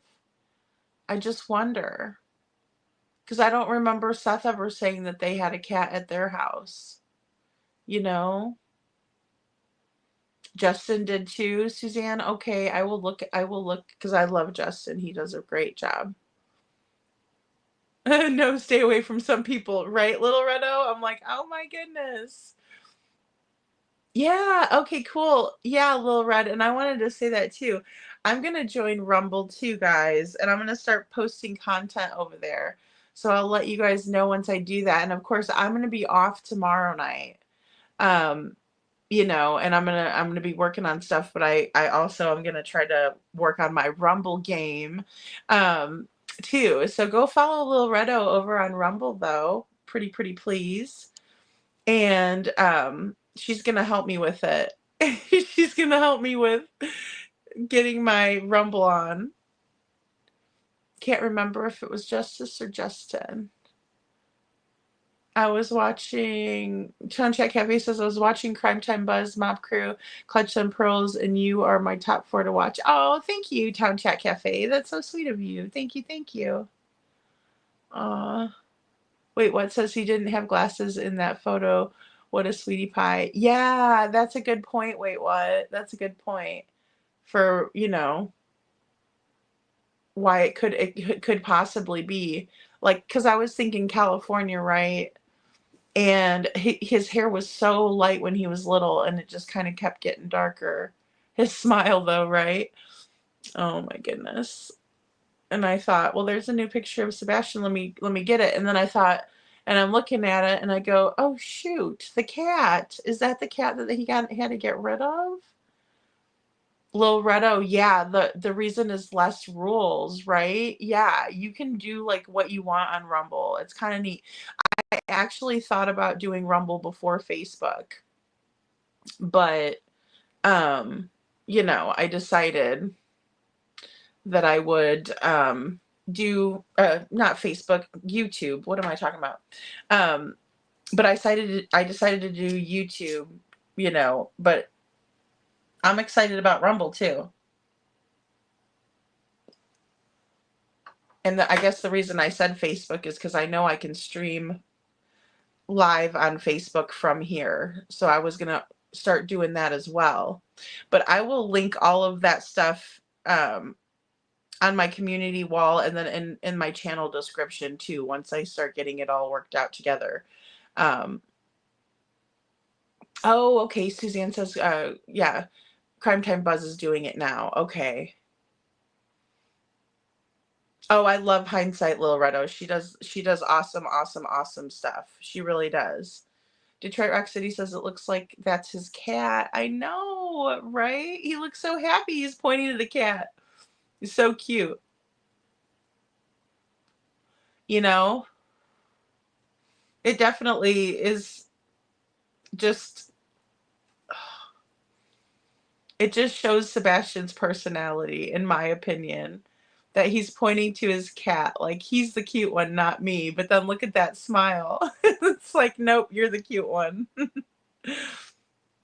Yeah, Rumble, Tony. It's I don't know if I will get Rumble here in SAR. Good morning, Tony. Yeah, Rumble. It's like a whole different one. We love you too.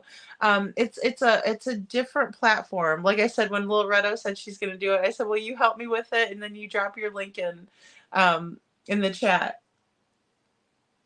over here because I'm so grateful when somebody can teach me new tech because I cannot even do TikTok. Like you guys don't even want to see me on TikTok. You guys will be like, "Oh gosh, Lady Freedom, don't quit your YouTube job." Wait, what says Betty Prayer Garden? Yes, but her mouth is gross too, but she's not going to stop.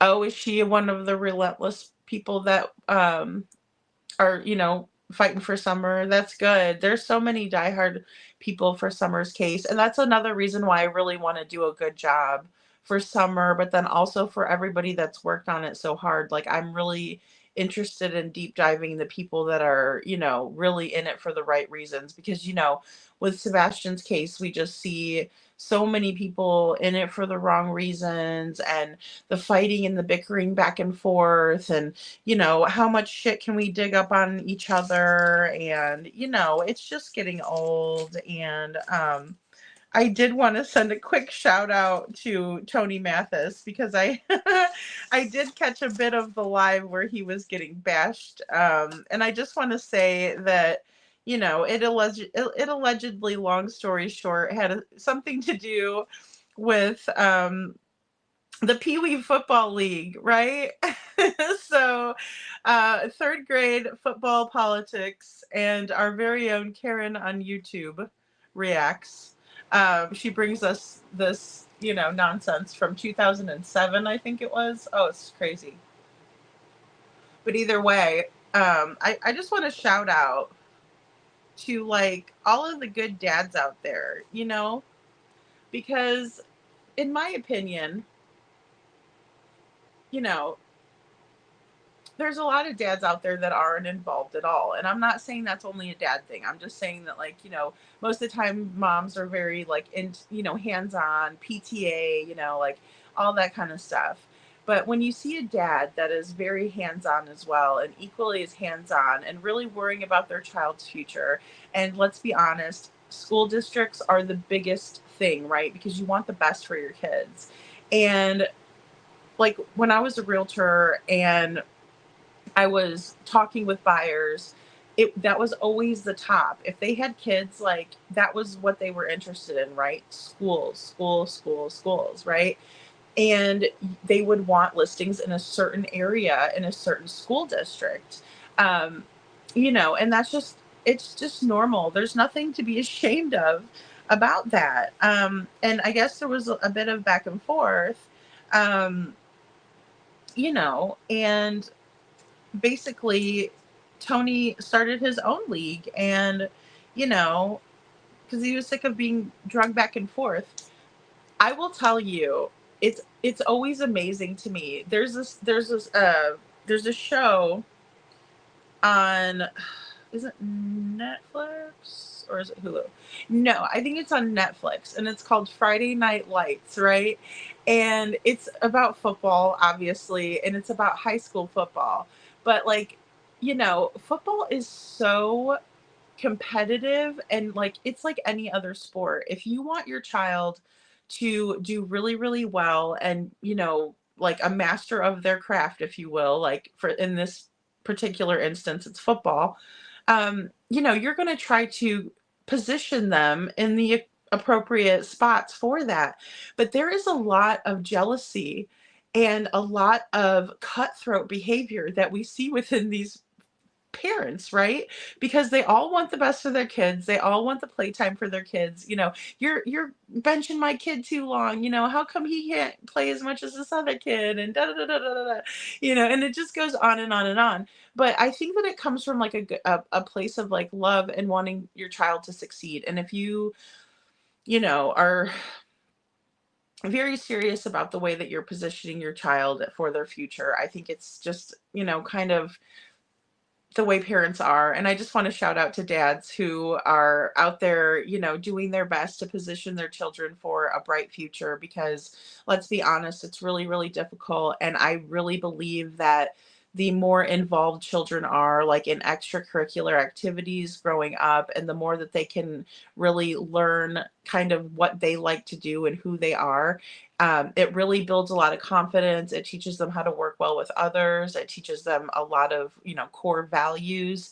And I just think that, you know, it has no space and no relevancy in Sebastian's case. And so again, with Summer, and being able to come into it, discussing it on a platform 4 years in, I would really like some guidance from from you guys, especially after tonight, knowing kind of that you guys are super knowledgeable, and then some of you have been following the case from the very beginning, some of you are local. So I really want to do a good job in portraying, and kind of fact finding too, because I want to follow what Mr. McDonough tried to convey, and that is, level setting, which, of course, taking it all in, what you guys are telling me, absorbing it, then being able to present it to you. But I also want to make sure that, we're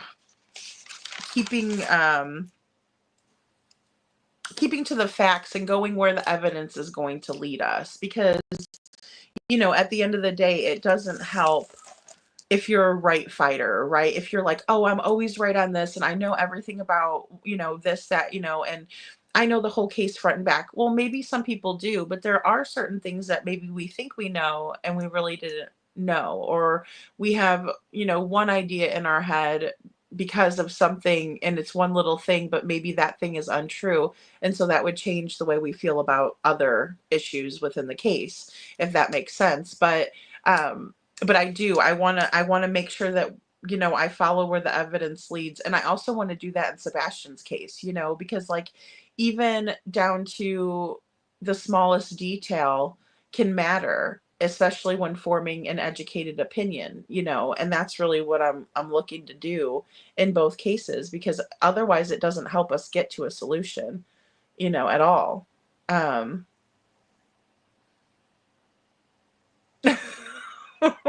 Tony Fire. Oh, you can believe that lady. That woman is writing the issue for what? Hate views. She realized some creators don't like him and bring big numbers. I know. I know it's terrible. But I mean, after that, what is going to be, the shtick? Like, what's going to be, or, what's the allure after bashing poor Tony, for being a good dad and for wanting to align his son and position him for a bright future? I mean, I don't mean to be a jerk, but Little Redo says, I'm very upset about that unhinged wacko. I mean, it's a wacky tacky behavior, it's super tacky. And I mean, I always thought there was more class there, it's like, but I can understand that, like, I could understand if Tony, like, if we found out that Tony was like, like a highway guy that was like stalking people and like taking them out and like, all this weird stuff, but he's like literally trying to better his future. So he was working too hard the first. Oh my God. So he's working too hard the first time, right? So let's bash him for that, right? Oh man, you got into a bad business deal, and it wasn't even your company, but let's bash you for it. Let's bring that up, And then I tune in tonight to find out if there's any more tantalizing information that we might discuss tonight. And I find out it's a big, turd. And I'm like, come on now. I'm like, let's go. I thought you were going to tell me that Tony was like the Midnight Stalker and, or the Scranton Strangler. But here we are. Here we are. Pop Warner football team, like these little leaguers, like getting involved. And, I mean, God love him for, being that passionate about his son's future and wanting him to be. And it sounds to me, oh God, it just sounds like a nightmare, honestly, for Tony.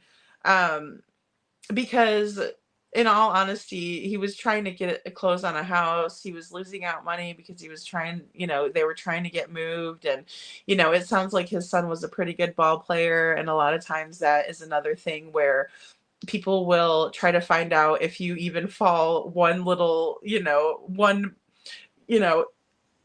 square inch out of the freaking radius so they can kick your kid out of school, so they can't play, because they want their team to win. It's super competitive. We'll just put it that way.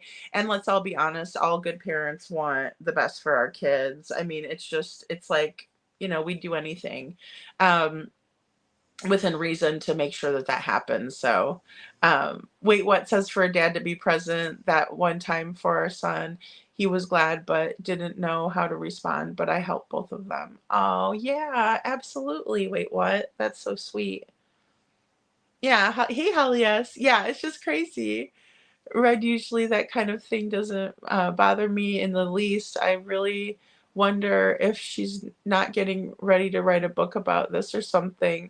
Well, and I don't know who would be interested in hearing about it. I mean, I certainly am. I'm not. Like I said, if she finds something like really, really like, you know, I don't even know what it could have been, You're welcome. Wait, what? You know. Um, yeah, she's got a part 3 coming out, Tony Fire. She's got a part 3. She says, I'm going to show you how this all ties into people who were doing embroidery and this and that and the other. And I'm like, well, I'm sure if he was coaching, they were part of the booster club and all of the things that comes along with those things. I mean, oh my goodness. Oh, cool. Okay, Loretto says, so on Rumble there is no link to my channel. You sign up and then look for the creator you want to watch. I'm adding a video to my community post to help you find my Rumble. Thanks. Yeah, absolutely, Lil Redo. Okay, yeah, I'll probably have to give you a call tomorrow and you'll have to help me with it, with Rumble. Or, if it's just like a matter of, because I know you sent me the link. If it's just a matter of like me signing up, I could probably figure it out. I just get so nervous with new stuff. Cuckoo bird, gotcha. She's a nut job in my opinion. Well, it's ridiculous. It's just so silly. Like there's so many other things that she could use her intelligence for, really. Said she's not near done. Oh Lord. Well, Holly, I don't when when she is, those people will split her up and throw her away. Well, and that's my biggest fear. I already tried to, warn, and that's all I can do. I can't make anybody believe me, and it's ridiculous. It's ridiculous. And that's why I laugh about it. I'm not laughing because God knows I feel sorry for Tony. I feel sorry for his wife. I understand, the difference between me getting up here and wanting to discuss these things with you and, my family member having nothing to do with it and probably not even any knowledge that I have a YouTube show, that I talk with you guys in the podcast at night and stuff. It's just, gotten to a whole nother level. And I know Summer's cases like that, but I mean, I would rather discuss like what happened to, this little cat right here. What happened to Sebastian Rogers? And was that one of the cats that he had to get rid of? And he looks so happy, loving, and, the cat looks like he's having a ball too, best buds. But, old Chrissy comes along and, he gets real crisp about the cat and says, oh, I have allergies, so I can't have the cat around. And then poor Sebastian doesn't have his best friend no more. I'm much more worried about that. Much, much more worried about that. Yeah, well, and that, that could be, and that's why I was telling people to maybe check out the Friday Night Lights, right? Like, because Texas, right, is where this story, and it's a really good series, guys. Like, I didn't ever watch it when it was on because I thought it was more like the Friday Night Lights football movie. No, it's really, really good. It's like kind of a drama show where you see like what the kids are going through and how it really is and how much pressure and competitiveness there is in football, and even how if you get injured and things like that. So It's actually a really good program or show on Netflix, Friday Night Lights. But I think you're right, Holly. I think it could be a cultural kind of a difference there that she's not understanding. I've never been up to New Jersey, um, so I don't know like if they're hardcore about like certain sports either. You know, maybe like hockey or something like that. But she wouldn't understand anything about the football and cheer in the South. Yeah, and see, I was in cheer, so I understand a lot of it in different ways, not in the boys' way, but oh god. Well, and see, and we're all proud of our kids, but why would you talk about a third grader? Like, why is she talking about a third grader? That breaks my heart. And it's like, with no regard of how he feels as now a 16-year-old. Like some crazy nut job is talking about me on her YouTube page when I was in third grade and issues we had with the football league, Pee Wee football.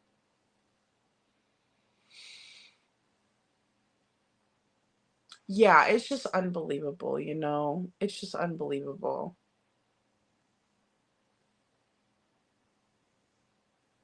Aw, thanks for the green hearts, Napanoch Father. Napanoch Father says, this point with Sebastian, I'm just like, did they check under the bed, honestly? Well, I mean, I'm really interested to see what happens on the America's Most Wanted, missing. I saw that Harris Faulkner is going to be hosting that show, and it's like a series that they're doing, right? Just on missing people, missing kids. Um, I'm really interested to see what happens after that because, that's going to bring in such a wider audience, of people that maybe aren't, classified as we are like the true crimers, but like more so just like people who enjoy watching, that sort of thing on TV, or maybe they've always liked America's Most Wanted. Um, it's just gonna capture a wider audience, and I'm really excited about it. Halia says this is not new to her, according to Reddit. I think it's scary and menacing. There's a lot of really, really bad Reddit posts about Julie. Yeah, just about her being like a really big bully and stuff. And it's very menacing if you think about like what other people have had to endure based on what their experiences allegedly from Reddit. Because I've seen some pretty gnarly posts, that this isn't her first rodeo of doing that kind of stuff. Wait, what says, can I say her match boxes are paying for the editor of the Crime Mobile Boss book? If you are a sub, does creators get paid? I don't know. I don't know how that works.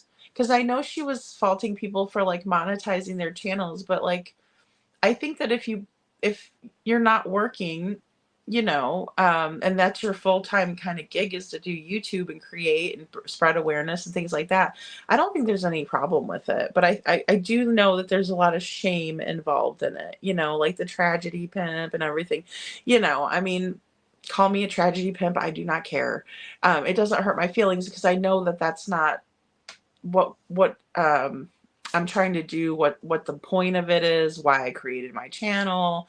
But if you put in really hard work and you're creating videos and things like that, I don't see why you wouldn't value yourself, you know? That's just the way I feel. Detroit Rock City says, boy, she's really thinks she's a mob wife and can strong arm people and intimidate them. She's playing with fire, in my opinion. Yeah, she makes a lot of mobster videos like Al, like Al's the Godfather or something. It kind of makes me laugh, in a way. And she'll be like, look, this is Spencer's Godfather. And he was like, I guess they used his house in The Sopranos, which is like, that's cool. I used to love The Sopranos. I've seen every episode of Sopranos. But again, she kind of does virtue signal a little bit like, don't mess with us. Which is, and I don't intend on messing with Julie. I just don't know why she's. I was just.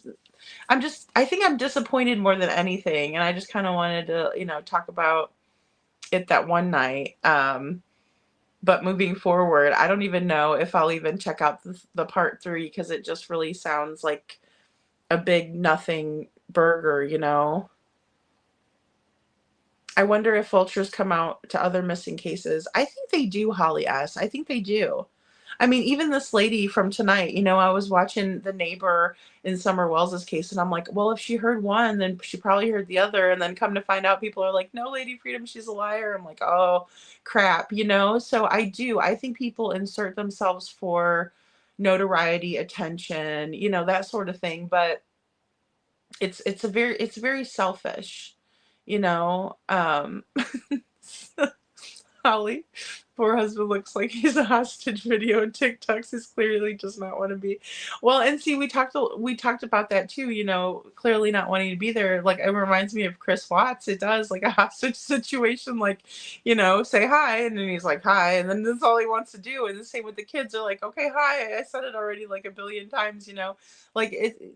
I do think if you're a creator, and especially, you know, my feelings on it is that, don't involve everybody that doesn't want to be involved in it, because it might be your passion, but it's not going to be like, everybody's passion, especially the family. Usually it's something that you're doing to fulfill yourself. You know what I mean? That's how I feel about YouTube. I feel like it's me creating and putting things out there for myself. I don't do it for anybody but, you know, to put myself out there to create what I'm showing you guys, and hope that you guys like it. Like, I guess I'm doing it for you guys, more than anything. But I mean, but it is for myself. It's not to get validation from anybody particularly besides my audience, who I hope you guys like my content, and I hope it makes you think, or, I hope you catch things and be like, hey, I saw this in the video. That really makes me happy. It just really makes me happy. Also, hearing your guys' thoughts on things, because I might have a certain thought process, and I might be creating and be like all in my zone and like what I'm trying to convey. And then I'll get a response or a comment, or we'll be chatting in here, and all of a sudden my viewpoint changes a little bit because of what we're talking about. And then I start looking at things with a different lens. And I love that because, as an artist, I think a lot is left up to perspective. I think it's very interesting when other people's perspectives come into play. And I think that's where,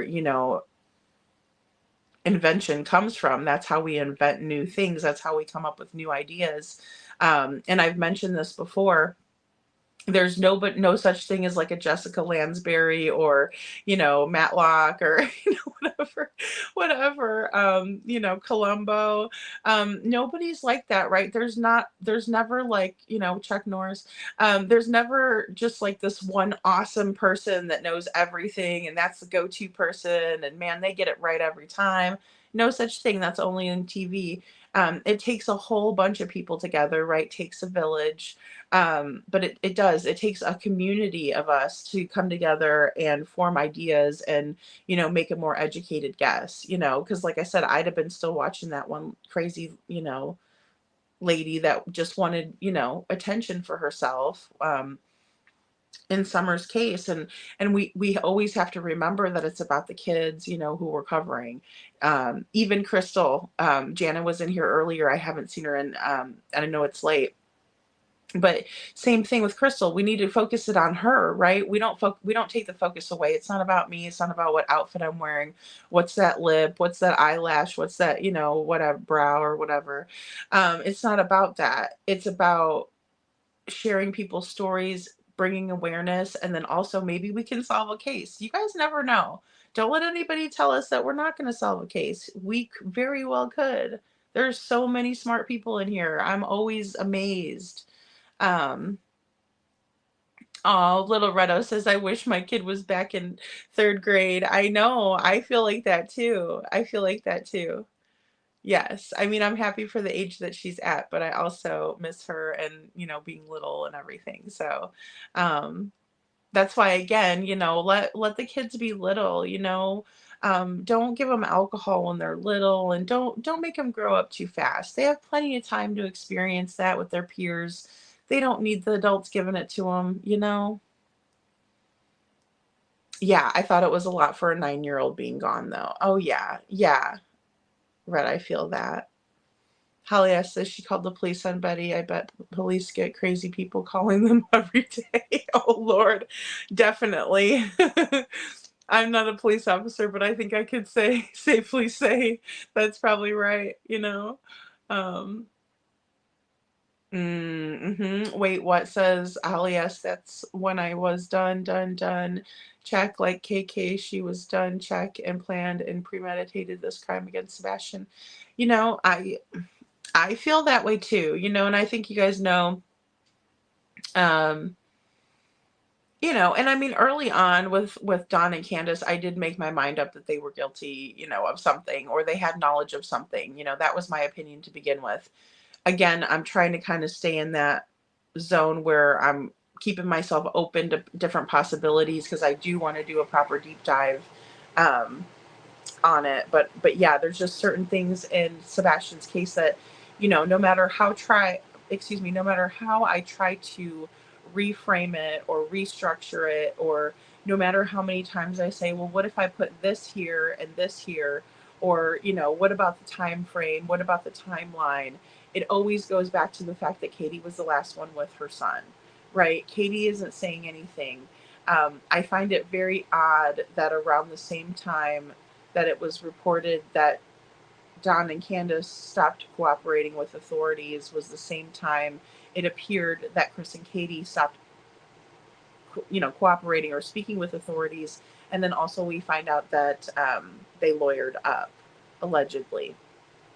So about 8-9 months in, same time around, you know, as Don and Candace. And I find it really fascinating to make comparisons with cases, because of course we see different patterns in true crime. We see different things. And if there's something that we could maybe catch that maybe nobody has, I mean, gosh, you know, we watch these things over and over and over again. And even in the editing process, there's things that I'll miss, and then it'll click with me and I'll say, oh yeah, what about this, you know, or this doesn't make sense because of that, you know. And I think a lot of us are always trying to make those connections and see how they work, and if they do work, you know. um yeah, Lil Red, that's a good point. My favorite with her saying bad things about parents who see kids only on the weekends. Go listen. Pot calling the kettle black. Yeah, there's no reason to shame anybody for that. No, there's no reason for that. It's just ugly behavior that has you know, there's nothing good that can come out of it for Sebastian, so why do it, you know? That's what I mean. Mob, not mobile. MOB, yes. Holly says, I don't think she's any smarter than anyone else. She's not the first person to have an autistic stepchild, and not the last. That is very true. That is very true. And all of the experiences, excuse me, are going to be different, because it's a spectrum. Ugh, I can't talk anymore, guys, because it's a spectrum disorder. And so that means that it's a broad range, you know, and it's not every child is the same. You also have to remember that there's comorbidities involved, like ADHD, like Sebastian had a chromosome, has a chromosome deletion. Those are things that, well, and a pocket of fluid on his brain, you know, and then there's also things that are going to also come into play that are caused by these different diagnoses. So it's just always important to remember that, you know, you can't judge any parent really for what they're doing. They're doing the best that they can. They're doing their best, you know. Um, I didn't even hear about the police. Napanoch Father says, I just got my girlfriend to watch The Sopranos for the first time, and she's already rewatching it again. She likes it, right? Yeah, I mean, it's so funny because it's like, even like girls, guys, like that was a show that, like, it was a good date night show, right? Because, like, you know, you could get your boyfriend to watch it, and he'd be like, oh, this is a cool show, you know, or you can get your girlfriend to watch it. And, you know, I always liked when Tony went to see his therapist. That really got me hooked on the show. Like, that was the really, like, weird aspect of the show that you see like this tough guy and then he goes in and you see like that he kind of realizes that he needs her, you know what I mean? Like it's so good. It's one of my favorites, yeah, it still holds up. Exactly. It does. Napano's father. I agree. It's a good storyline, isn't it too? It's a good storyline. There's a lot of like very good topics they talk about too. So Holly S's BHB made a video telling her to leave Tony alone, and of course she tried to say that she was being threatened. Oh yeah. Well, you can't start a fire and then expect, no results. There's always consequences to everything we do, whether it's good or bad, you know. I didn't think it was threatening either, Holly S. No, no, no. If it's the one that I'm thinking, Timu Sopranos. Oh my goodness, she will be crying again. Oh no. Oh no, I hope not. I hope not. I do not like watching anybody cry. Like even if I'm upset with them, they start crying, I'm probably gonna cry with them like it's okay. Like, it's ridiculous. But and that's the thing, it's almost like the boy who cried wolf though. So because if she keeps doing that, then we're gonna be desensitized to it. And then when she's really crying, we're gonna not pay attention to her, and then she's gonna be like these ignorant, insensitive assholes over here. And it's like, no, really, it's because, you desensitized us to it. You're always doing it. And so it's like then we don't, realize it. Oh, oh gosh. They're demanding. Oh, I got you, Holly. Yes, they're already on X demanding that Julie apologize in person to Katie and SF. Well, that's what they're going to do over, on those channels, because I even saw something from one of the creators that says, oh, she's still got a bunch of stuff that she needs to work on, but I don't hate her. And I'm like, well, what do you mean? Do you guys have so they say that we have packets over here, but I'm wondering if you get a packet of things to say over there, and that's why they're like blaming it on the other side, because it seemed to me like there were certain topics that you had to agree with them on, otherwise you weren't allowed to be in, in the group. And so I'm just curious because, they talk about us having packets and stuff like that, but there were certain things that, were a deal breaker. And, if Julie didn't follow exactly what those things were, then she was, not going to be in with the in crowd, so to speak. A crowd that I will never want to be in. I ran away from that crowd, as a matter of fact. They tried to pull my big butt into that, and Lil Miss Sharon says Loretto is so hard when they're little and then poof, they're grown up. That is so true. I know, Lil Miss Sharon. I know. I love the young woman my daughter's become, but I do miss when she was little and stuff, Here we are, team LOL Dragons and Dinosaurs. Town Chat Cafe. And Tony Fire says to me the issue that she made her son open Easter gifts and post the video for all of us to see is sick, in my opinion. Put it for members only. Yeah, well, I thought it was basically just for content, in my opinion, because, like Al wasn't there, the brother wasn't there. Like, it wasn't like they were opening Easter baskets as like a fun time. And she clipped a couple of things like, look at my beautiful family, because, she should be proud of her family. Absolutely. But it did seem very odd. And then she was telling him what was in the gifts before he was opening it. It was driving me crazy. Like, she's like, there's a DVD, you got a DVD, and Spencer's like still trying to open it, and she took all the joy out of it. I don't know. I just can't do it. No. Batshit crazy. Batshit crazy. No offense, but it's...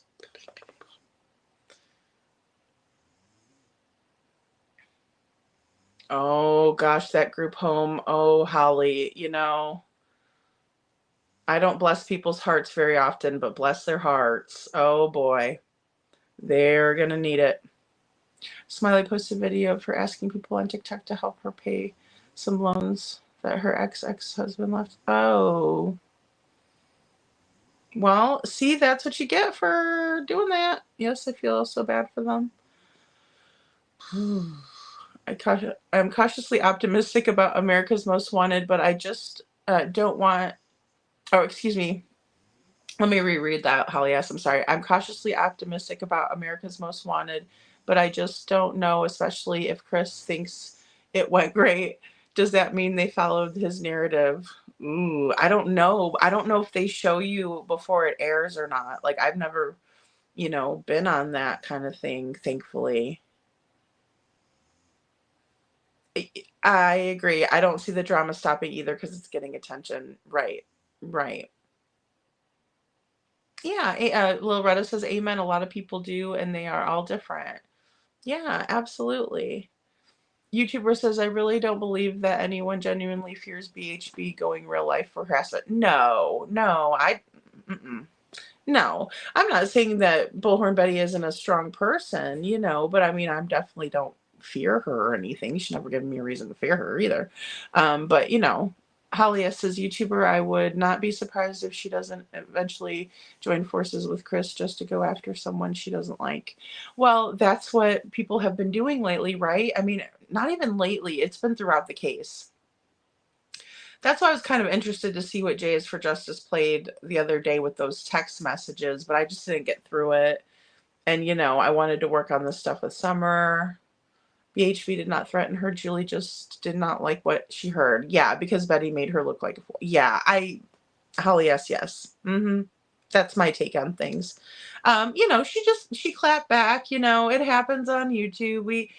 Somebody might say something I don't like. I might clap back at them. I might leave it. You know what I mean? It's just like, you got to really pick your battles on here. But I think a lot of us feel a little bit like protective of Tony.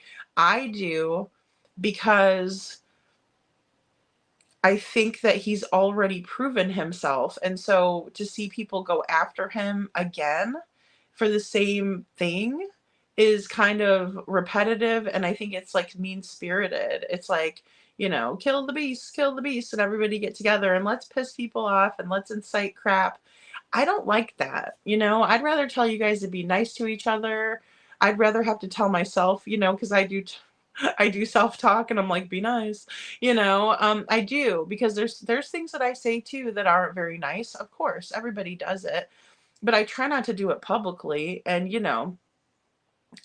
because I don't want to regret having come up here and said anything, real shitty towards anybody, or be wrong about somebody and be overly passionate and, and be wrong.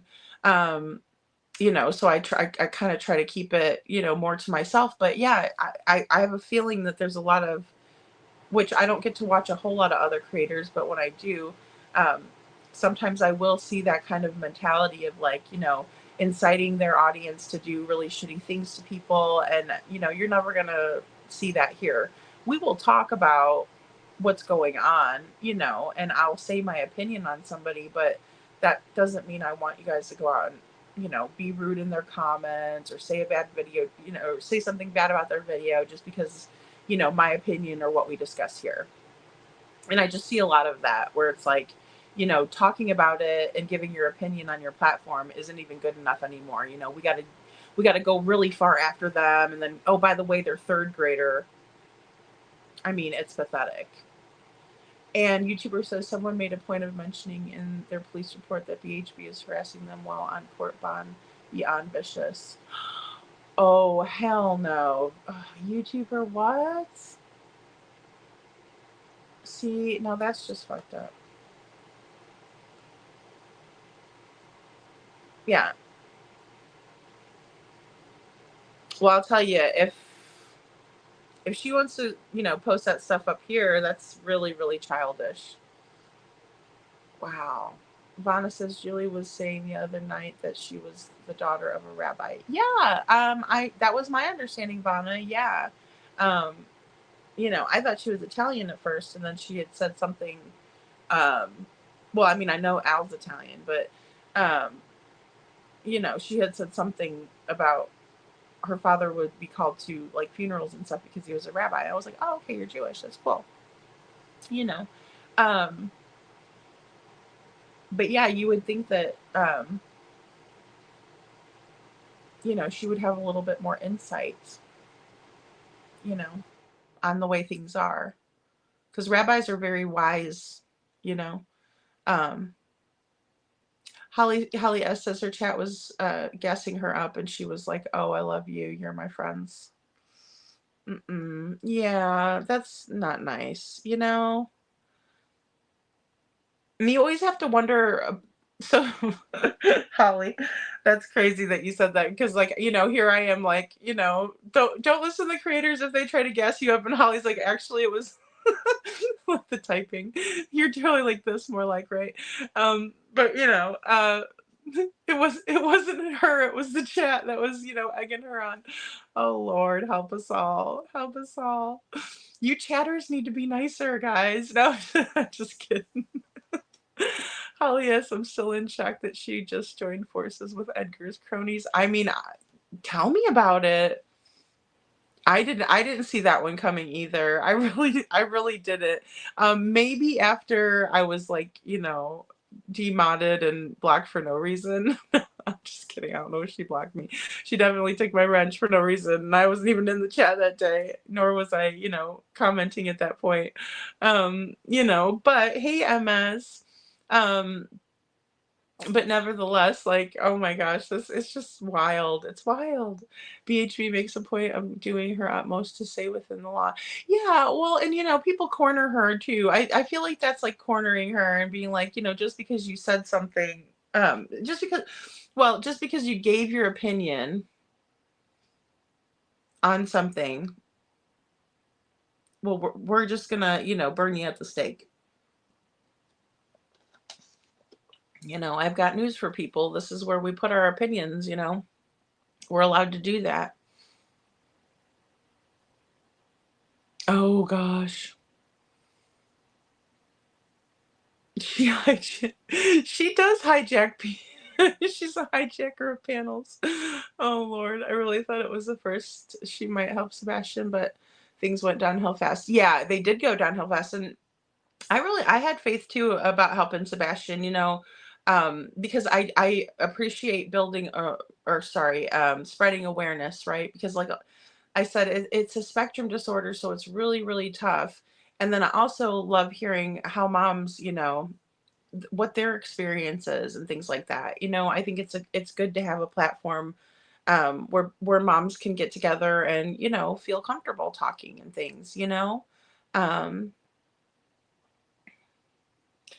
See, and that's the problem, YouTuber. That's the whole issue here is that we've seen this from the very beginning of people wanting to act like they were Seth's friends, and then backstab or act like, they're trying to help him out and then they help out the proud feet. I mean, I don't even have enough fingers to count on how many times that's happened with different creators, which they can do whatever they want, but it is crazy wanting to advocate for Seth whilst banding with the people who have bashed Seth relentlessly. Saying the worst thing you can really say about somebody, in my opinion, is like that they're a chomo. And they said that about him so many times. And she's okay with it. It's weird. Right, Detroit, that's so true. I don't listen to them. I just hear from you guys. I wouldn't be able to keep my mouth shut. That's why I don't go to the places too, though. I think that's a big one too, not going to crazy places, and don't put yourself there because, there's times where I'll be listening and I'll be like, man, I would love to say something right now, but then I'm like, it's not worth it. It's going to get, either blocked or, taken off of there. So no big deal. I just keep it to myself. So, Detroit Rock City says, us Italians have more class than that. You shouldn't get a warning for sure. Or you wouldn't get a warning for sure. Oh man, that's so true, Detroit. That is so true. Yep. No warnings, right? If you're going to get hit, you're going to get hit. Yeah. That's too funny. You're not going to see it coming. Oh no, that's terrible. Allegedly, in my opinion. This is for entertainment purposes only. Oh Lord. YouTuber says Holly S. What worries me is that I feel she truly believes her accusations and is right fighting. Yeah, in my opinion, she does have stress related flawed thinking. I agree with that too. And you know what? That's why I think it's good to take a break. Even if you take like 2 days off, it doesn't matter what the haters are gonna say. They're gonna say, oh, look at Lady Freedom, and I'll just use me as an example. Oh, look at Lady Freedom. She hasn't been on in 2 days. I wonder what's going on with her. Bitch, I'm at the pool. I am relaxing at the pool right now. As we speak, I am sitting down there. I might be even in the hot tub with a cigar like Scarface. No, I'm just kidding. But, honestly, you need that time. Do a beach day, do a spa day if you're a lady, get your nails did, get your hair did, get feeling good about yourself, put some lotion on, drink water, whatever makes you feel good. Have a glass of wine if that's what your thing is. Um, it's it's just something that's necessary. And but I think people use it as a weapon on YouTube. And I'll tell you why I think that is because I've had it used like that against me too. Like, oh, you need to get some sleep. And I'm like, I just woke up. Like, how are you telling me that I need sleep? It's kind of like when somebody comes up to you and says, oh my gosh, you look like shit. And you're like, what? you know, did you just really say that? Like, okay, this is what we're doing today? So there's a lot of people that will say things. And just remember that negative energy is transferred just like positive energy. So when people are saying those things, they're just trying to get that negative energy off of themselves and to put it onto somebody else or to get it the hell away from them, period. And a lot of the times, that's what they're doing. They feel like shit about themselves on the inside. And so they're projecting it all out and just trying to get rid of that negative energy. And it projects right onto, the next person they encounter. That's why a lot of people will, kind of understand when I talk about an energy vampire, right? Because there's some people that just suck up all the energy that they possibly can out of you. And I mean, they do not feel bad about doing it, but they will be needy, they will be greedy, they will be clingy. You can't get them off of you. You're like, go away, please give me my space. And it's, manipulative behavior. But I agree, there's nothing wrong with it. And don't let people make you feel bad about it. Oh, well, what's wrong with you? You're not on. Well, no, I'm relaxing. I needed some time. Yeah, sociophantic. Yes, yes. Little Red says, can we say sociofanatic? Oh my goodness. YouTuber says probably, or sorry, Halia says YouTuber probably so. I think she's somewhat of a narcissist. I really do. I don't use that word often. Yeah, I can see that, Holly S. Detroit Rock City says that's what I thought she was all about. Then I watched her and was like, what the fuck? Something is seriously wrong here. Oh my goodness. Oh, did you watch that? Holly S says Lady Freedom. I did watch Jay show with the text messages, but only got about halfway through it. It's pretty interesting. Yeah, I only got halfway through it too, but I was like also kind of like, I don't know about those text messages. Didn't really say a whole lot. Like, I don't know. I was interested maybe in, you know, some of it, but maybe for like time frame sake or whatever. But I think probably because my take is that like Jay was pretty, heavy into like talking with all of these people behind the scenes. So some of the things that were released in the text messages might have some more personal effect on her than, really anybody else. And I think a lot of that is kind of what the YouTube drama behind the scenes, how that's probably how you guys always feel, like with the like, really, I don't even know who the hell you guys are talking about. And you guys are like, what? Why is somebody upset about that? Why does it matter? And that's kind of how I felt about the text messages. I didn't see any huge ahas in there or anything that was like noteworthy. I mean, maybe if I go back, but I didn't watch the whole thing like you said too. So um yeah, it was on Every Day for Jay. Yeah, I don't typically watch. No, yeah, from Terry Lynn and Michaela, or Wreck It Rhonda. Um, yeah, that's kind of why I was kind of interested to see, because I had it recommended too. So I wouldn't have went over there if it hadn't have been recommended. Um, Mountain Mama says, I think she has some issues and I'm not sure why her husband or someone in the family doesn't get her help. Yeah, I think she might be a little bit stubborn. I think that's really what it comes down to, Mountain Mama. It's good to see you. I think she's very stubborn and I think it's hard to tell her anything, if I could guess, you know. Hey, Salty Gigi. There was a lot of things she was doing that now I look back on, you know, yeah, look back is not normal, like relentlessly calling Sumner County Police Department, all of that. Yeah, I mean they don't need that, and I'm surprised that she didn't get in trouble for doing that because usually you can't be doing that, you know, because what you're doing is taking resources away from people who need them. I can't believe she would feel comfortable doing something like that. I didn't know that was really happening. Yeah, very manic behavior. Sure, little Redo, I see that. Um, Tony Fire says attention seeker used to getting everything she wants, and if she gets in trouble, she cries. Oh yes, they said she is a crier. Think Al just don't want to see the tears. That's true. That's true. You know, and he probably, you know, obviously that's her husband. He cares about her. He wants her to do well and, you know, feel good and, you know, not have these issues. But something tells me that Julie has issues with everyone she encounters, you know, and then she never can really look back and see where the common denominator is because it is her, in my opinion. But I agree, Tony Fire. That's a really good point. Vanna says, in my opinion, Jay displays not only narcissism but also histrionic borderline personality disorders. I think she's extremely sick and deviant. Yeah, yeah, yeah. I could definitely see the dark triad. You know, where she's very charming at first, but then you see the mask fall and slip and she puts it back on, but then you're like, oh gosh. I mean, there's a lot going on, Vanna. I agree. You know.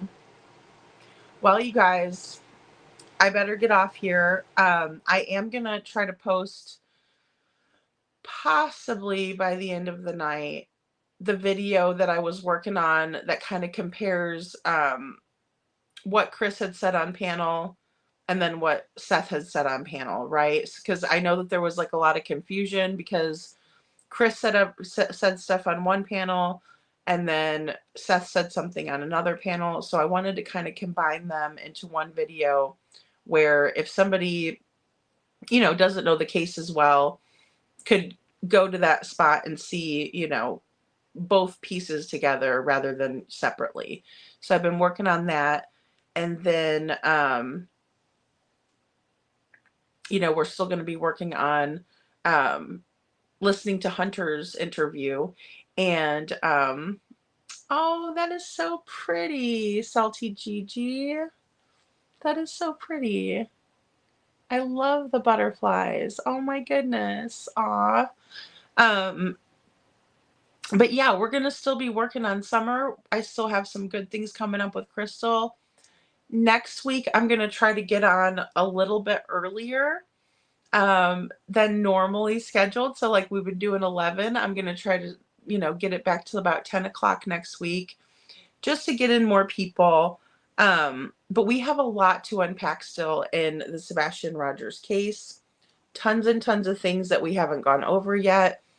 You know, I think we really need to analyze Chris's statements that he was coming out with and put it into some kind of time frame context. So we have a lot to discuss, and we will definitely be back at our regularly scheduled time Monday night, and then hopefully Tuesday through, you know, Thursday we can get a little bit earlier lives going too. So, but thank you all so much for being here. I always enjoy you guys. Like I said in the comments, let me know of some good suggestions for people to look at for Summer's case, so I don't go down any unnecessary rabbit holes. So I would really appreciate it.